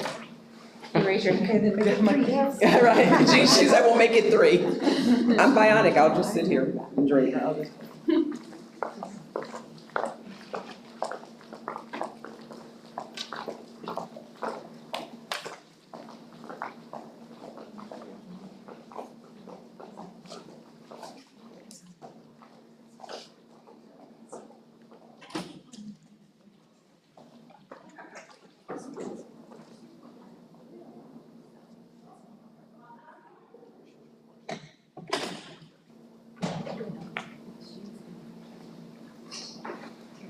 Yes, Miss Allison had her first day of district. Oh, yeah. So her 40. They're still drinks back there. Runs a great race. Like, she's gonna go day 2. She's like PQ, like no score. And I'm looking at it and I'm like, I text Allison and I'm like, hey, I scored you. And she's like, what? So I said, talk to your coach. And so then the coach storms over to the tent, grabs the UIL guy, and the coach just sent me. She got 3rd. Awesome. Yeah, so she'll go tomorrow. So why didn't they score?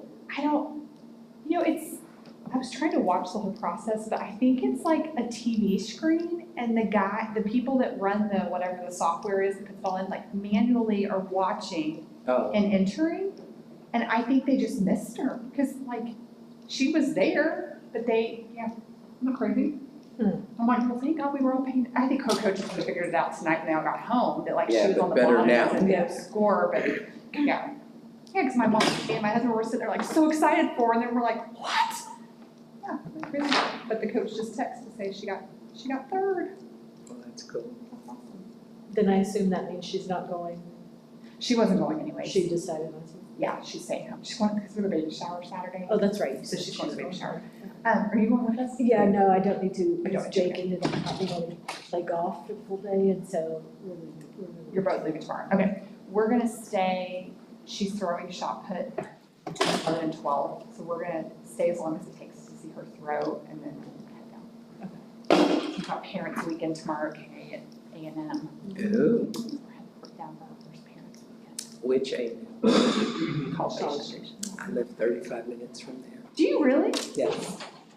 My, because I live closer, I live 11 miles out of Huntsville. Okay. And my daughter says College Station is a college town.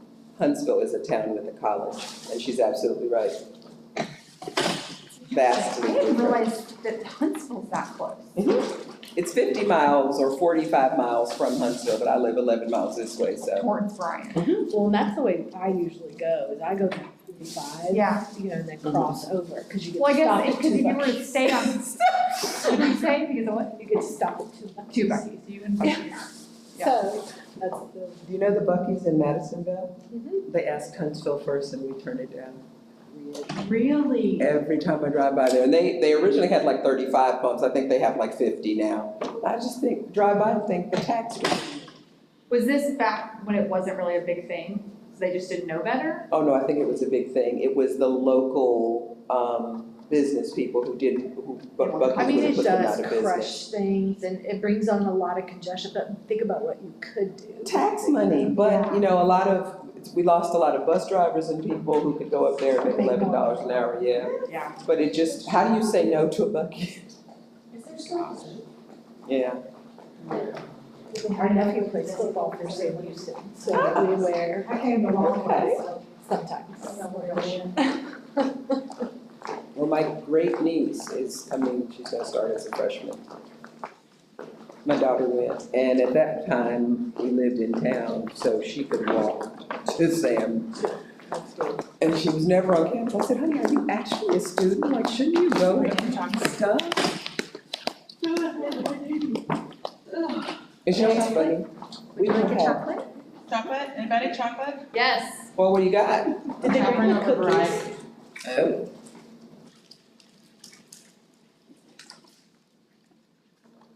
She's an enabler. Wait, Dee just took the whole. Where's the cookie? It's right there. I took it all. Tara, do you want anything? I'm gonna get cookies. Good. I know. They're in there. Tell me you didn't say that. Oh my goodness.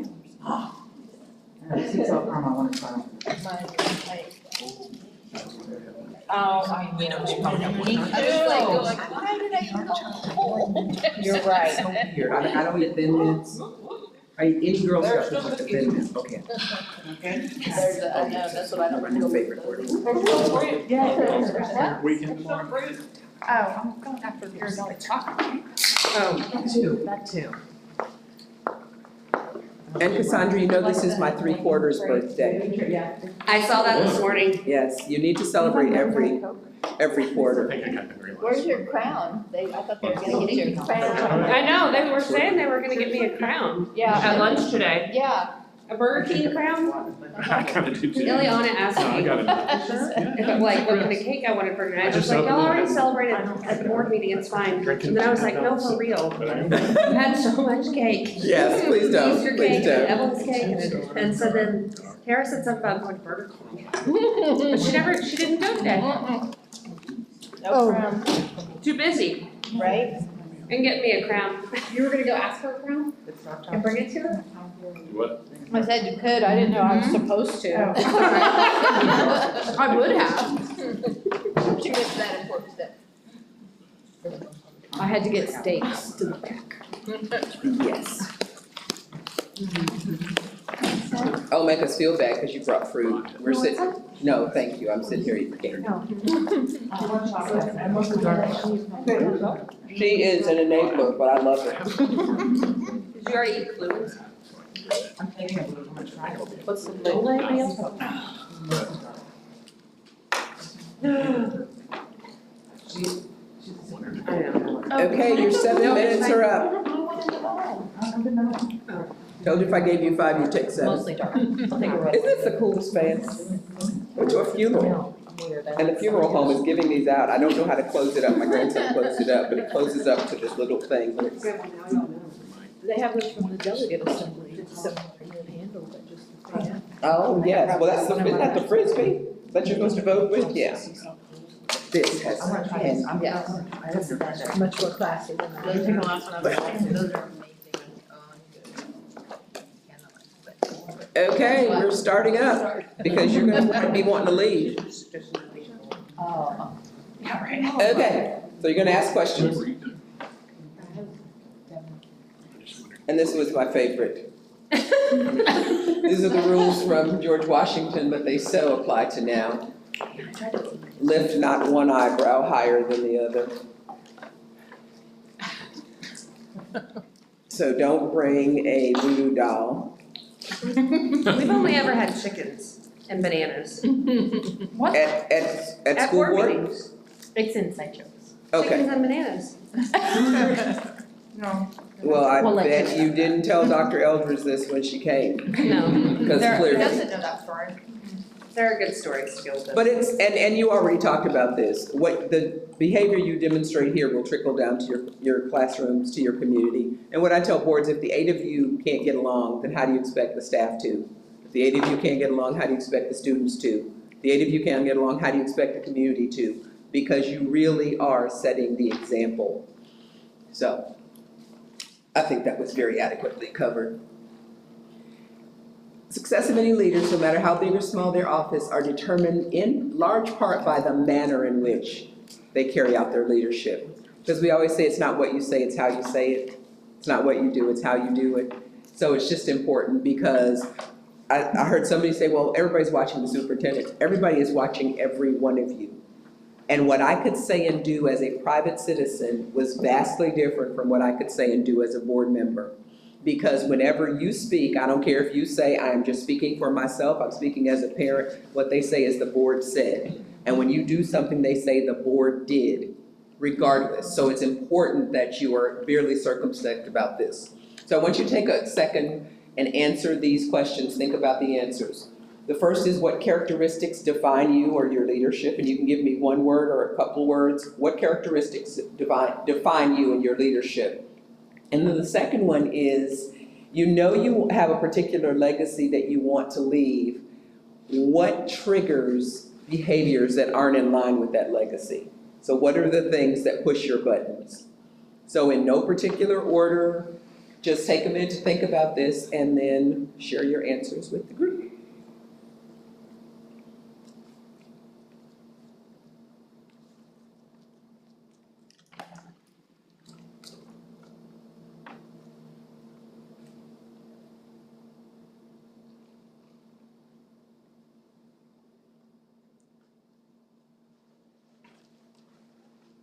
Whenever you have your answers, please share. Okay. Okay. Characteristics that define me and my leadership, so I'm definitely passionate. It's always been something I've been known for, and I think that has carried over into school boards. But I also think I'm a rule follower. I very much recognize that the staying in your lane is what gets everyone in a lane, is what gets everyone where they need to go. Yes. Which leads me to number 2, because that definitely triggers my, like when I get upset, it's because I'm like, we have to stay in our lane. If we're not in our lane, we can't get in our row. Come back. You talk about, you said honor board, and I'm like, oh my God, it'd be amazing to be the honor board, but I know that we have to all stand in our lane and be in lockstep going the same direction if we're not gonna do that. And so I hope that when I am done here, people remember, like, never stop trying to keep us focused in lockstep moving forward. Yeah. And Passionately. Even though the guy drove me crazy saying how many pennies on the tax roll, he was doing his job. Yeah. He was helping me stay in my lane. Okay, who next? Thank you. From the characteristics, I think,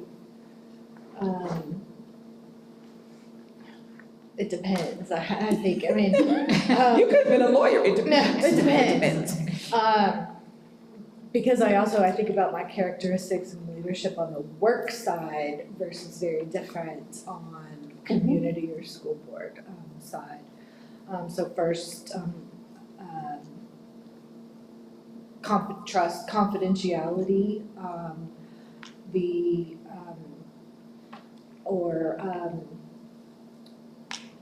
what's the word? So that staying in your lane, but also the behavior, or maybe manners, but behavior day to day of an elected official. And those are my triggers. Heavy triggers. Yeah. And because that's a perception by the community, and then that goes to the entire board. And it's a bad trigger. And I had people who said that they didn't always agree with the decision I made, but they always agreed with the way that I did it, and they trusted me to be making the best decision with the information that I had. So everybody's not gonna like you, everybody's not gonna like everything you do, but you want them to say they did it with integrity, you know? Okay, so who next? I would say my leadership is more, don't sweat the small stuff. And everything is small stuff. And everything's small stuff. But then I'd say, but if you say you're gonna do it, you better do it.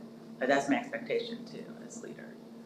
I expect that myself. If I say I'm gonna do it, I have every intention and plan to get it done. And I'd say triggers of behaviors, people who get mad, irritated, frustrated, which then leads them to behave differently, to not confront me or tell me. Because that I just can't stand it. Like, don't sit there and not talk to me, or be my friend, or not get on a board, or whatever, because you're mad at something I said or did, and then you don't tell me about it. So I hate the whispering behind the back, without being confronted. Oh, we do that all the time. And we do it all the time. You'll make me mad and I'll tell everyone in the room but you. But you. And I had a coworker who said I'd hurt her feelings. And I said, thank you so much for talking to me, not about me. She said, well, I did tell so-and-so. And I did tell so-and-so. And I told our boss and he told me I should come talk to you. And I was finally like, okay, well, there that is. There it is. But we think we're being kind by not talking to the person, but you're absolutely right. And if I tell you I'm gonna do something, and then for some reason I can't, I owe it to you to come back and say, you know what? I promised I was gonna move the sun and the moon. I only got the sun moved. It'll be another week on the moon. Right. But so many times we just ignore it. Like, if I don't mention it, they won't mention it. They won't notice that I didn't pay them, or they won't notice that I didn't, and we always notice. So absolutely, yes. We're waiting to the day of that moon moving, and then I couldn't get it done. Yeah. What do you mean you couldn't get it done? But it's just tell me, because at some moment you realize this wasn't gonna work, please just share it. Exactly. Yeah. Just tell me. Absolutely. Who else? Continuous improvement, I think, is one of the things that I reflect in my leadership style, and a trigger for behavior is fixed mindsets. It really trips my trigger. But we've always done it that way. We've always done it that way. That's the way we've been doing it for 15 years, and it's gonna keep working. And whether the data says it or not, we're just gonna keep doing it because it's what we've done and it's what It's adults familiar. do. It's familiar. It feels good. It might not be effective, but it sure feels good, by golly. And it was always better 10 years ago. Yep, it was better. The world was better. Yeah, so I totally agree. And that continuous improvement. And it's not competition with anybody. It is just, how can we refine this? When you know better, you do better. It's like if you're climbing a mountain, you can't see the top maybe from here, but when you go up a little further, the view is different. So adjusting what you're doing based on it. And when you do that, people will also strive to be better all the time. Okay, thank you. Happy birthday. Who next? Okay, I'll go. You're looking at. I really was not. I literally closed my Your face eyes. and you squinted. It's that prosecutorial squint, yes. You're right. You should have seen me in court. Yeah, go ahead. I would have enjoyed that. You would have. Yes. I did want to be a lawyer, but my brother is. I think I'm smarter. But I loved kids and he doesn't, so. I think my characteristic is commitment and hope. And when you're committed to whatever you're doing and you give people the hope that they can too, it allows for a lot of things. And my trigger is when people aren't honest. And when we give presentations to the board, I don't like it when we're not proud of what we've done and we're not honest with what we need to work on. It's I relate it back to when I was a principal. I would tell the teachers, just be you. If the kid misbehaves, that means I have to help you. Right. But when we get into dog and pony shows and canned presentations, I don't think it gives a perspective of how we need to keep growing together. So. Absolutely. And I think hope is desperately needed right now on every level, in homes, at school, in offices, and so many people are without hope. And each one of us at some point gets to where it's not gonna change, no matter what I do. I just keep trying this, and being able to, I have a friend who actually just mailed me an ink pen. She was on Facebook and she said, who wants and she calls herself a hope junkie. She says, who wants a hope junkie pen? So I was like, yeah, send me one, because I'll take anything free. And she sent me two. But it is so important that we keep people hopeful in a world that keeps telling us there is no hope. So that is huge. And when you're committed, and I know that you're committed, it helps me be committed too. Because you kind of feel like, well, if they don't care, why should I care? It's like somebody was talking about confidentiality. If what I see a lot of times when board members act unethically or outside of the legacy they want to leave, if I am keeping things confidential, but Cassandra's going out telling the whole community what's happening, then I go, well, why am I bothering? So then I mirror it and I start to do it. It becomes contagious, you know, so that holding yourself to that standard and holding each other makes a difference, because otherwise then we're not committed to anything.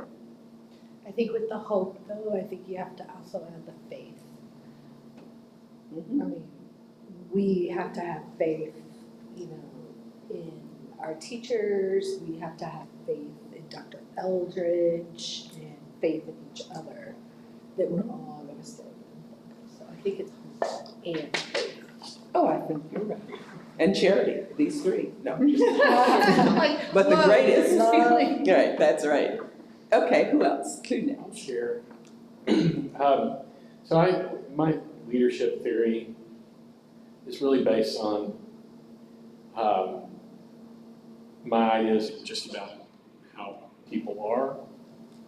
And so I like to lead from the perspective that people are generally good and capable and want to engage in meaningful work and want to be successful.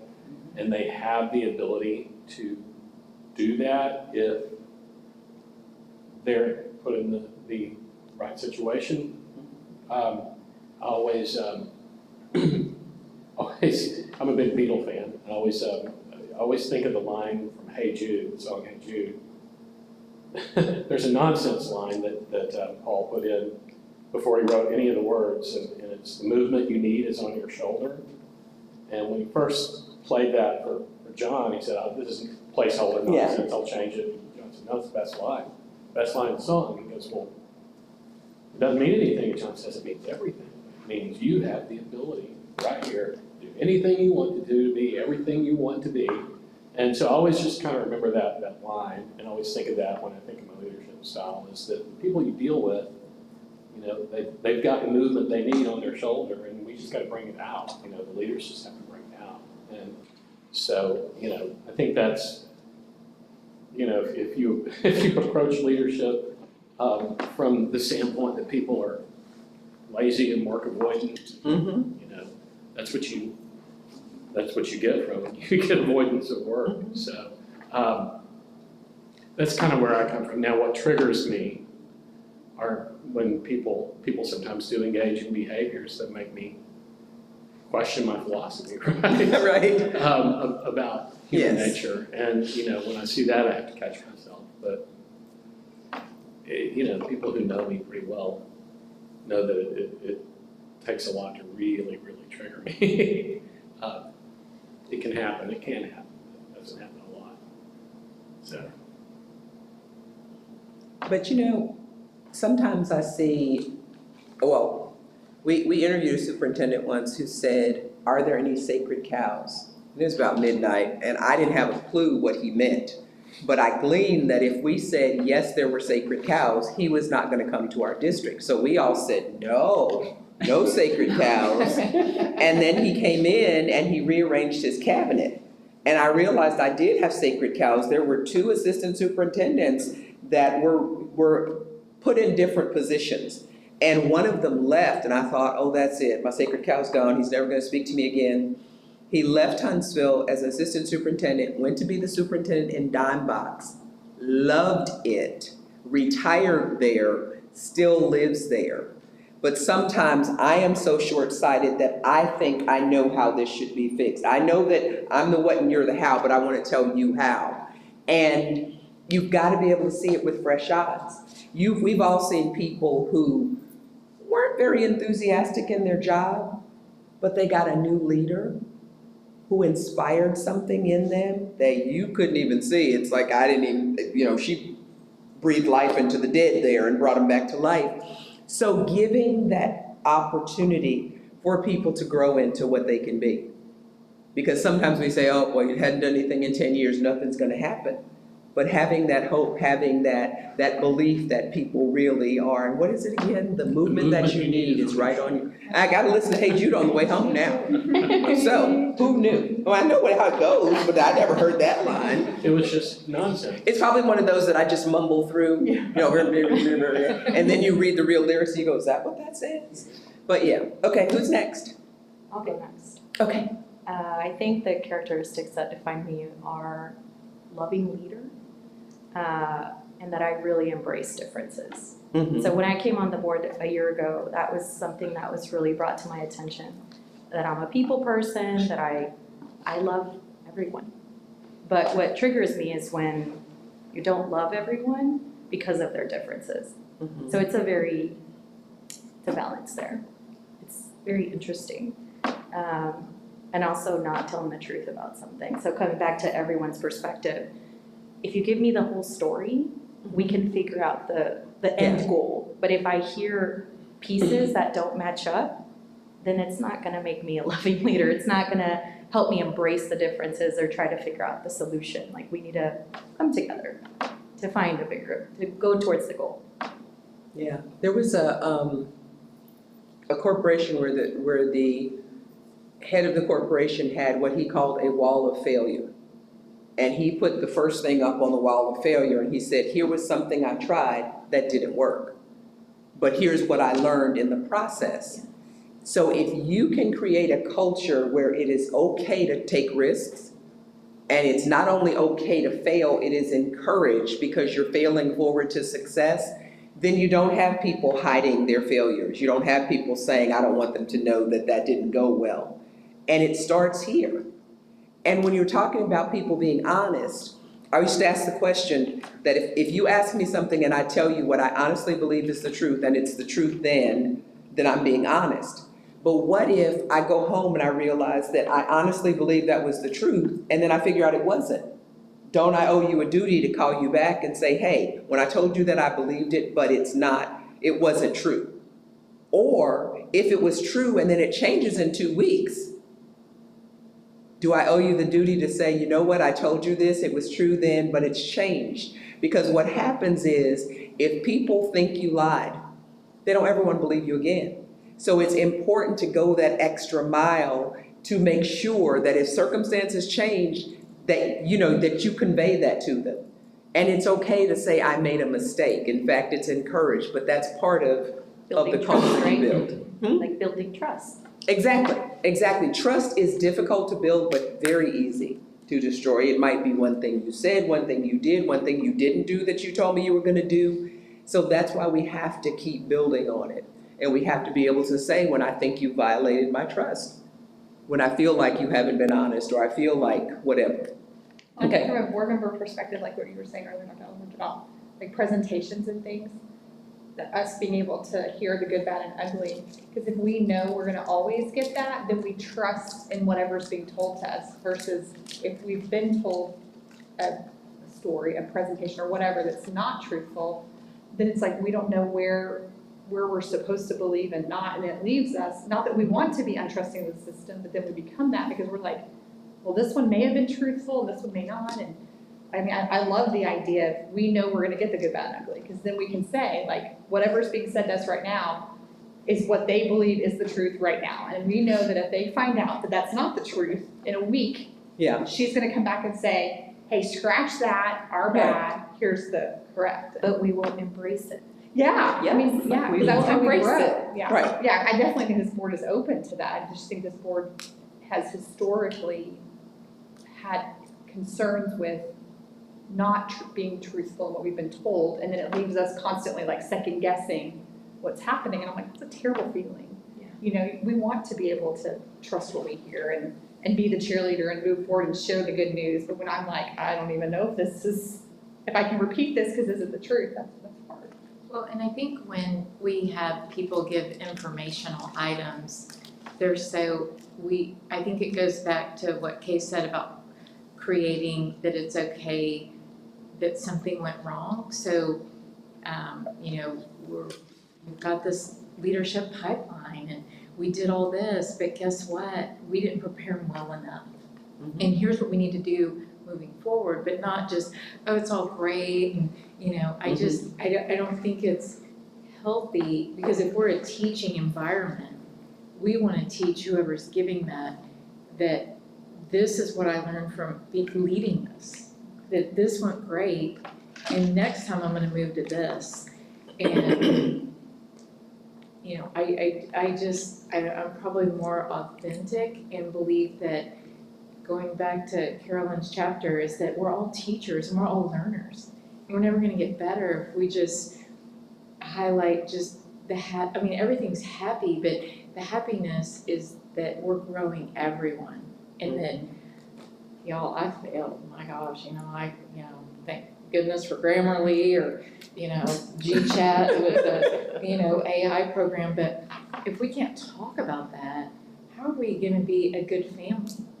Because good families talk about, we only see Aunt Kay every year, so we can all be nice and love her. We're not gonna tell Aunt Kay what we don't like, but we may tell her that, Aunt Kay, we can't always turn down the AC. Right. Sometimes you gotta bring your own blanket. We gotta be honest here. You're gonna come visit and you got a 3-minute limit on the shower. And I think that's how we need to Because it's the good, the bad. And I think people are so, the authenticity, you can't hide.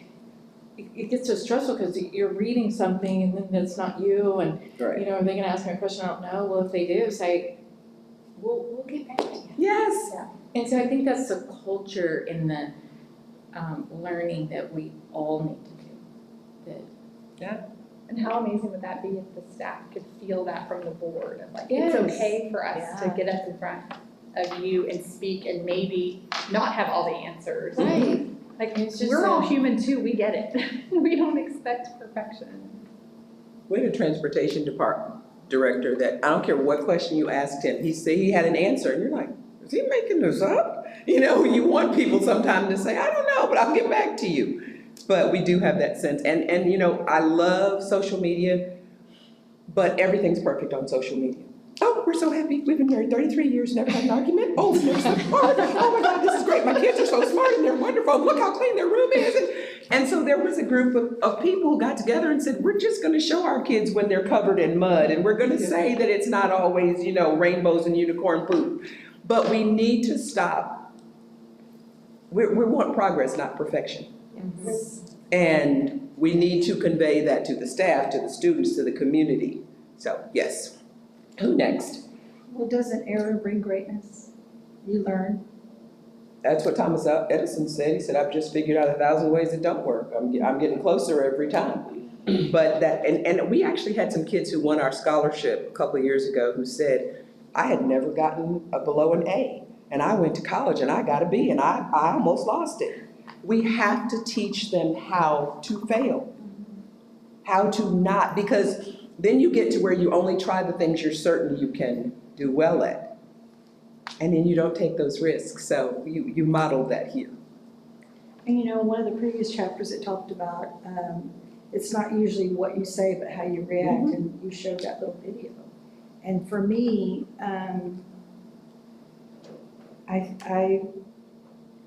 try to make it happen. You ask me, and I have resources, and I'm gonna help you make it happen. And I have faith in people. No matter where you are, where you stand, I have faith that, eventually, or with help, it's gonna be okay. I'm gonna be able to get you where you need to go. As far as the number 2, public manner, strong mindsets, give advice and don't take their own advice. The outbursts, the looks, that they're doing across the room, which. Yeah, the rolling of the eye, the raising of one eyebrow. Or trust to say, no. I think that sounds great, but instead of just running away with those feelings and then talking about it behind your back, I guess. Yeah. With others, and creating an atmosphere of something against people. And that's not having faith in people. That's being two-faced. And it's not nice. And it's hard to deal with people, but when you have faith in people, you want the best for everybody. And you have some grace. That's right. that everybody is not at their best every second, that people are carrying around things you have no idea about. That's right. So, You don't know what you've been through today. exactly. And if I come to you or at you because of what I've been through, then we've got a story. Yeah. And will we ever go back and say, I'm sorry, or I was wrong, like you said earlier? Probably not. That is the bigger person. Yeah. But you know, there's a book called What Happened to You, because so many times we say what's wrong with you, whereas really it's what's happened to you. Because if we knew everybody's story, then we would be able to better understand. And that's part of why we spend time talking about that teacher, because part of your story comes out in that. And so we have a better idea of how we deal with that. Okay, who haven't I heard from? Brian? Brian? This is a team of 8, not 8.5. Okay. Y'all can ask him later if you. And I'll go ahead and share, and it's really been covered, but it really first starts with belief. Mhm. And, you know, and I even go back to Jana Bland, who I talked about my teacher, because she helped me to believe in myself. And we have to Yes. believe in ourselves, so we can believe in others, so we can inspire them to do more than they believe they can. And that's our responsibility every day. And servant leader, obviously, the servant leader, that's why we all exist. I mean, we're all here to support each other, to help each other, regardless of what our position is. As far as the triggers for behavior, it's mistreatment. The mistreatment of anyone. I mean, like I said, we're here to help and support each other. And you know, that's just not something we can tolerate. Yeah. Especially when it comes from a supervisor, because their job is to support their people. So like I said, that's what sets me off, is when people aren't treated as equals and professional. And what I tell people, the only thing that separates us in administration from our custodians, transportation, and food service is a different job description. Mhm. That's it. Exactly. Exactly. You know, I don't want to leave this, because I had a thought, when we talk about setting goals, we all have different personalities, so it's important when you set a goal to define what success is. Because if you say that we want to increase this by 20%, and we only increase it by 19, have we succeeded or failed? We're still winning. There are people who say, well, nope, well, you said 20, 19.9 would not do it, it's gotta be 20. And then there are other folks who say, oh my God, we didn't think we'd get to 20, we didn't think we'd get to 19, that's a big deal. And the reason that's important is because no matter what progress you make, if you don't celebrate it, you are saying to the people on the front line, you failed. And you don't want to be saying that. So it's important to say, yeah, we said 20, we're at 19, we're gonna reset the goal next time for 21, but celebrating those successes. Because if you listen to the legislature, all you hear is failing public schools. It's like it's all one word. And what I tell people all the time is, what is measured by the state, your district is doing so many more things for kids than what is measured on the STAR test. And I didn't bring my slides to scare y'all about the changes in the STAR test, but you should be really frightened. And the changes for A through F, and you should prepare your community. But I heard you talking about your daughter doing track, and that's not gonna be covered on A through F. Your one-act play, your choral, your all of those things that we know help keep kids in school. Because even bright kids get bored and they get spankings because they, you know, didn't want to do the worksheet. But we just have to figure out what does our community want? You know, it's not A through F. We were the 16th state to adopt A through F. By the time we adopted it, the first state had already gotten rid of it because it didn't work. So we basically picked up somebody else's trash and we're trying to make it into some treasure. And please don't get me wrong, I am not saying that testing should not happen. I am saying that there should be that it should be recognized as one day, one snapshot. What if you didn't have breakfast? What if your parents are getting divorced? What if your dog died the day before? One day, one snapshot. And when it goes all online, Katie barred the door. Because I worked in a district that said if we put all our 5th graders online at the same time, it's gonna blow out the system.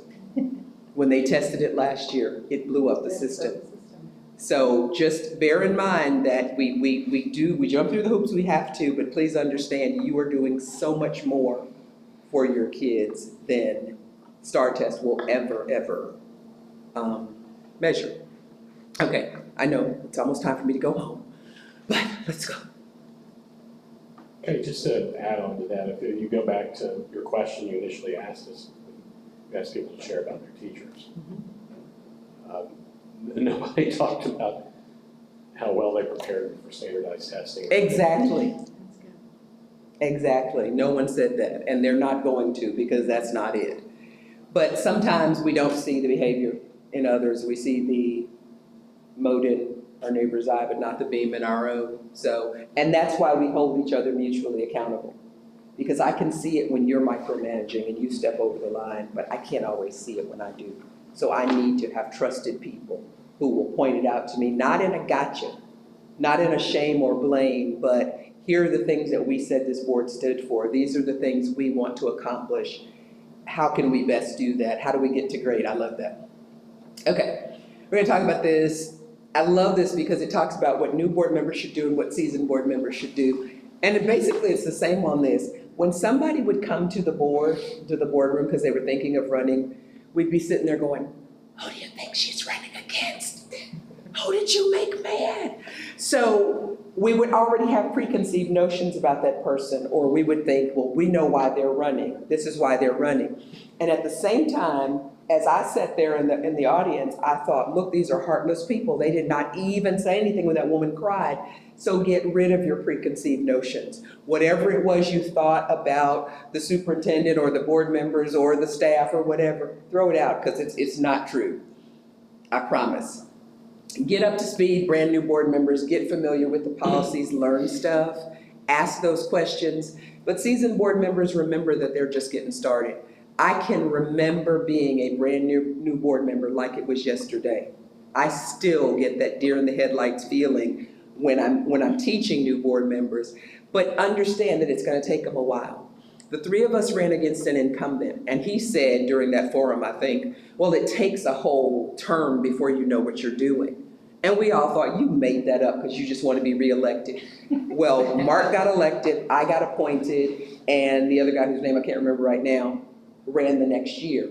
And we all realized that guy was right. I don't care what your job was before, it takes you a full year to understand, God help you, school finance, to understand how things are done, how things are coded. I mean, to understand that. So just understand that everybody has a learning curve. Oh, wait, get back there. We talked about this, confidentiality, loose lip sync ships. And even if it's not confidential by law, there's some things that you could reveal that will needlessly hurt the district. And I remember we had a retiring board member who was thanking everybody, you know, they come back and you say goodbye. And he was thanking everybody, and he thanked and he said, and my wife. I just have to tell y'all, even though I broke that confidentiality thing, she never did. And we're like, did you just say that out loud? Oh my God. And I mean, because we knew that people were revealing things. And so I ask you, when I always usually ask, raise your hand if you're married. And then I say, but biblically you're one, but for school board purposes, you are two. Please don't tell your spouse, don't tell your kids, don't tell your grandkids things. And anybody have a spouse that works in a district? No, this is so unusual. But I will tell you that if you have a relative that works in a district, they will go in the teacher's lounge and say, so are we firing the athletic director? And that person does not have to say a word. She blinked. I know we're doing it. So don't put them in a position to be able to have people ask what's going on behind closed doors. And seasoned board members, model that behavior that you expect your new board members to exhibit. You know, regardless of what you did before you got on the board, if you were the PTA president, if you were a teacher, if you were administrator, you now wear a hat that says board member, board member, board member, wherever you go. So even when you go to places you always went to, like you're going to talk about your child or your grandchild, the teacher's like board member, board member, board member. So I love it, because one of the things we would tell people was, maybe you should let your spouse go talk to the teachers. Well, now they have spouses, board member, spouses, board member. So it doesn't matter, I mean, board member, spouse. So it doesn't matter, but you can't take it off, even though you think you can, and you're always going to be seen as that. So to avoid doing things that are in conflict. Accept the realities of governance. You're elected as an individual, but you serve as a team. I used to teach the new board members, and one of the things, I did boardmanship basics, and this woman said, well, I ran against them because I thought they were screwing everything up. Now how do I work with them? I said, come back in the afternoon, we're gonna do teamwork, because that's exactly it. How do you work as a team? You are all amazing people. You bring different perspectives, you know different people in the community, you have different professions, you have had different lived experiences, but unless you learn to work as a team, it doesn't matter. And the example I love is we send to the Olympics, we send professional basketball players, like they are highly paid superstars. And every year we got the gold until that one year that we didn't. And it's not because those people were not all superstars, it was because they never played as a team. And you can tell the folks who play as a team, and you can have less talent, but if you play as a team and you have that heart, you achieve more. So it really does matter that you come as an individual, but you've got to come together. You have absolutely no authority as an individual board member to fix anything. As an individual board member, you are a private citizen. The only time you have authority as a board member is in a board meeting that has been duly called and there's a quorum. So anything else, you can't fix it. And I love this. Your success as a board member is completely dependent upon the success of your board. I remember somebody wrote to the Huntsville item and trashed the entire board except me. And I called up and they were like, wasn't that good? I was like, no, that's not good because you can't trash my team without trashing me. I am part of that team. You know, there is not any difference. So, you know, I have lots of people who come and they're against everything the board's doing. And what I ultimately say to them is, why'd you run for the board? And they tell me because I want to do this. Well, if you can't convince at least 3 of those nuts that your idea is a good idea, nothing's going to happen. So you can continue to be the Lone Ranger out here and do nothing for kids, or you can get with these folks and try to work with them and do something, or you can get off the board. But it doesn't make me any difference, but don't you want to accomplish what you got there for? I love this graphic. It's like jumping on a train, because it's moving. Y'all had goals and all of those things, you know, before new people came, and every time you change a member of the team, it is a different team. So no matter how well or how poorly you got along before, it's a different team. And when my mom died, I went on a grief website and it said, whenever anybody leaves, there's something they contributed to the family. So you got to figure out what did we lose? Well, who's going to, you know, cook the turkey or do whatever it was that person did? And what do the new people bring? So when you have new people, you've got to spend time figuring out what is that person's strength? You know, how can that be used to help the board member? I mean, the team. Okay, 10 important things, we're almost done. Be patient. Take advantage of the time that you're elected. Choose to govern professionally. We all know what unprofessional governance looks like. We see it every day on television. We see it every day. And just say, nah, we're not going to do that. I once worked with a board, and 2 of the female board members almost got into a fist fight. And I literally had to have the district police officer walk them out to their cars. And usually, like today, it's kind of a drive-by. I'll come by, I'll see you, I'll go home. Well, I was working with them 2 days. And I spent the whole next day going, what the heck am I going to say to these grown people? And I finally said, what if your 3rd graders had come to last night's board meeting to see how the board runs? What if your child or your grandchild had been out there? Is that behavior you want them to see? So, be a systems thinker, we talked about that. Have that strategic focus, commit to deep learning. I was never a great fan of the legislature. I have spent more time watching live streamed committee meetings and all of that.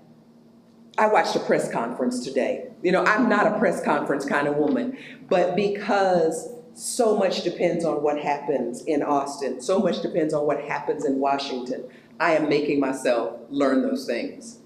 Be trustworthy, we talked about that. Contribute to a positive, powerful board culture. The guy who was our speaker at he was somewhere, Adolph Brown, he's got this thing that I signed up for. He does this thing on Sundays called The Balcony, and it's to be positive and uplifting. But what he said was, contrast that with the basement. Basement people wake up every day looking for a chance to be offended. And I thought, he knows my sisters. Oh my goodness. You know, those are those people that if you speak to them, they're mad. If you don't speak to them, they're mad. I mean, it's just, and I thought, we want to be balcony people. We want to be in that balcony, not in the basement. Represent the needs of all of your community. And I know y'all are doing that, but always think, whose voice are we not hearing? You know, who speaks for this community? Who speaks for that? How do we reach them? I loved it in Longview. They were not reaching their Spanish-speaking community. And they hired a new guy, and you know what he started doing? He started broadcasting soccer games the way we broadcast football games, in Spanish and in English. That says, I care about you. It says, I thought, this man is absolutely brilliant. And and then he started hosting a radio show where people would call in and ask questions. And I thought, well, who'd have thought of that? But all of your community. Be a leader on your board and in the community. And last but not least, always remember that you are modeling that behavior. I love doing that. So. I'm sorry, do y'all want to see her stick her tongue out some more? Now, what do you say? Do you say stick out your tongue or lick out your tongue? Stick. Stick. In Chicago, we've said lick, but I've learned to say stick. I can, oh, not that one, not that one. Not that one. It's going the wrong way. This is one of my favorite slides, and you talked about it. Somebody talked about rowing together. This is a sport of crew, and unless you all row in the same rhythm, in the same direction, the boat just spins. There is no prize for creative rowing. Nobody is going to say, y'all really lost that race, but you really rowed creatively. I mean, the way you were just, yeah, I just was so intrigued. That's what school board service is like. And I love this. Coming together is a beginning, keeping together is a process, working together is success. And it just means there are going to be times where you want to kill the others and tell God they died of natural causes. And this is a family. You don't get to pick the people in your family. When I did mediation training to be used with boards, I did family mediation because the things, you know, we've all known those people who can't live together, can't live apart. And how do we harness that? How do we make it so that we're all rowing in the same direction at the same time? Okay, I'm done chatting. What questions do you have? What have we not covered that we need to? Comments from the gallery? I think I'd like to know, because Kay, you have a lot of experience. Oh, wait, I'm sorry. Before you say this, I have to give you all my super secret cell phone number. I give it to everyone. And, oh my God, I brought you books. Take one, pass it down. My super secret cell phone number is 936-661-8800. And I know you're wondering, how do you get a cool cell phone number like that? You go in and you tell them, I'm not bright, I need a number I can remember, because otherwise they're gonna give you the next number, but they will jump down and find a really cool number for you to do that. Just so you know. Okay, you have a lot of experience, I stopped you. Oh, you already had one, well, give me that one back. I think I already have this. Well, give me that back. Look at it, not only does she have it, she does not leave home without it. You slugs, where is your copy? So you have a lot of experience with boards, and I would like to know from you, what characteristics would you say you see most commonly in the most successful boards? Humility. Honestly, people who don't feel like I am, because I know y'all heard that you were celebrities, and the community does think you are, but never think more highly of yourself than you should. And just what Ryan said, we have different roles, but everything that everybody does is important. I've actually been called to work with boards where they were fighting over who was going to be president. I know you can't believe that. And they called me in because they thought it was a racial issue.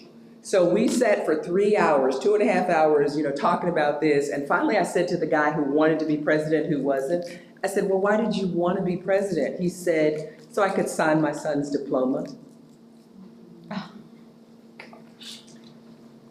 Y'all, please let him sign one diploma. We have been here for 3 hours fighting over something that doesn't matter. But we are all human. And rather than be able to articulate that, he thought the way to do that was to be the president. So people who have humility, people who are honest, because every day is not going to be a good day, you could be on the news, on national news tomorrow. We could all. So being able to speak with one voice matters. And what I tell people is, and one of the things that you'll see in here is advocacy is one of the things that the board does, which means you tell the good news. It does not mean you pretend that everything is perfect here, but while you're working on, fixing those things that are wrong, you have to tell the good news. Because if you don't, somebody else is gonna tell your story and they're gonna say failing public schools. And they're gonna highlight the things that are bad as opposed to all the things that are working. And we're having a big fight about school choice. In communities where charter schools have come in and sent out these brochures to say all the things that they do and how wonderful they are, the public schools go, but we've been doing that for years. We just didn't market ourselves. We just didn't tell people. Or it was on the website and we thought, well, dang, it's on the website. Didn't they know the 30 things we're doing?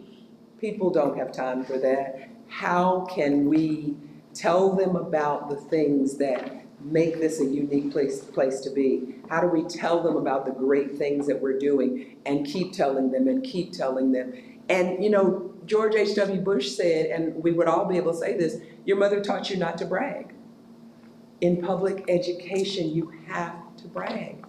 We have to tell them the things that are happening. So humility, honesty, just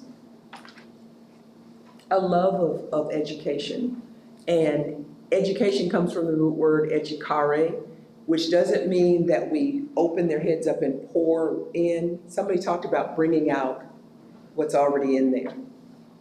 That's what we're doing. We're bringing it out. We're saying it's okay to be a band nerd. It's okay to like sports. It's okay to like music. It's okay to not like, finding that thing that every kid, because, we were interviewing a superintendent candidate, and one of our board members looked at him like this and said, you act like you think school should be fun. Like he was just like, he could not believe. And the guy said, I do. And I think that's why we hired him. But right now, teachers aren't having fun. Kids aren't having fun. How do we make school fun? I make it a point, I don't do anything that's not fun. If it's not fun, I make it fun. Because this is all you get. So how do we, that love of education, how do we bring that out? How do we say that I don't know what they're doing in other districts, but in this district, we're gonna take your kid, we're gonna love your kid, we're gonna protect your kid, and we're gonna try to bring out everything that's in that kid, because we don't know which one of them will find the cure for cancer. We think we do, we think it's this kid or this kid, we don't know who it's gonna be, so why not just encourage everybody? Yeah, so I think that's all. You're so welcome. I didn't mean to go on for so long. Any other questions? And you have my super secret cell phone number. You may call or text me 24/7, 365. Because, and I say that not because because I sit by the phone hoping that Cassandra will call, but because if you call and I'm not available, I will call you back. If you text and I'm not available, I will text you back. I don't have all the answers, but I will help you find them. And because that's what and people always say, I didn't mean to bother you. I think that's what I get paid for. And if I said you can only call me between 8 and 5, Monday through Friday, what happens when you're about to walk into a board meeting and you go, I just had one little question? Because sometimes there's a question you don't want to ask. You don't want to say, what the heck does leastos mean? I've been here too long. Or what, how does another district do it? And that's where I help. Not that I know everything, but I can give you some perspective. So I want to be available when you have a question. Thank you. Where do you live? In Huntsville, where prisons are us. And I took Cassandra to a prison. And that is the best Marshalls there. There's a really good Marshalls. Is there? Not very far down from. There is. Yes, you ought to go there sometime. I don't like shopping.